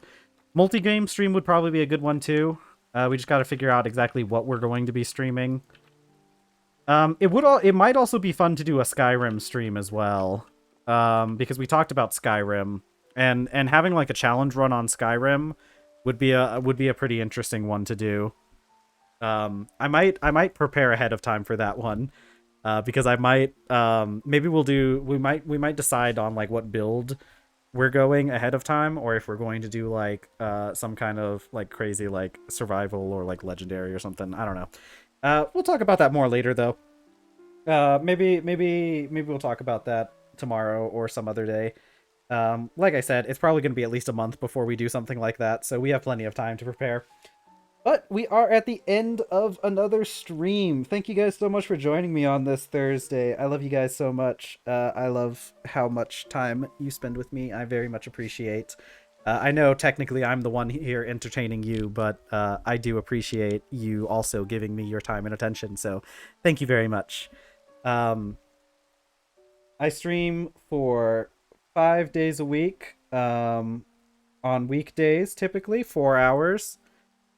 Okay, we're gonna find out. I'm gonna find out what happened to the sunk cost. I'm gonna investigate this. I stream for 4 hours a day, so take whatever time it is now and subtract 4 hours, and that's when I start, or 2 p.m. Eastern if you happen to be in the United States, which is not the majority of my viewers, actually. I was checking my analytics, and the Swedes have taken over my my viewers. I have 40. It's 45%. Swedish is my highest demographic, and then my second highest demographic is Americans at 36 or something, and then the rest is made up by a variety of other countries. But yeah, the Swedes have at this point fully taken over my my viewership. If there's anybody watching who isn't following, make sure that you guys give me a follow, so that you can know when I go live. I do have several people. I think for Scotland, it's probably just going to count you guys under the the UK demographic. I'm very sorry. I know that must be rough for you guys. But I think they just count you as UK, and that is also a pretty decent part of my my viewers. Um, okay. Uh, I'm very sorry. I'm sorry that Twitch discriminates against you guys like that. Okay. I do have my YouTube linked below. There should be another video that just went up. It's where my 2-week-old VODs go. I do also have Blue Sky linked below. Doesn't get used very often, except for if I have to let you guys know I can't make it to stream. However, I'm pretty sure I am going to be making a Blue Sky post today, because if I find out what happened to the sunk cost, I will be posting it there. so keep an eye on that if you're interested in what happened to the HMS sunk cost. Oh, but that is the end of stream for me, guys. What, like I said, thank you very much for joining me. I love you all. I will see you guys same time, same place tomorrow. Bye, everyone. Have a good night. Have a good evening, a good afternoon, whatever it is you're doing right now. But it is time to say goodbye.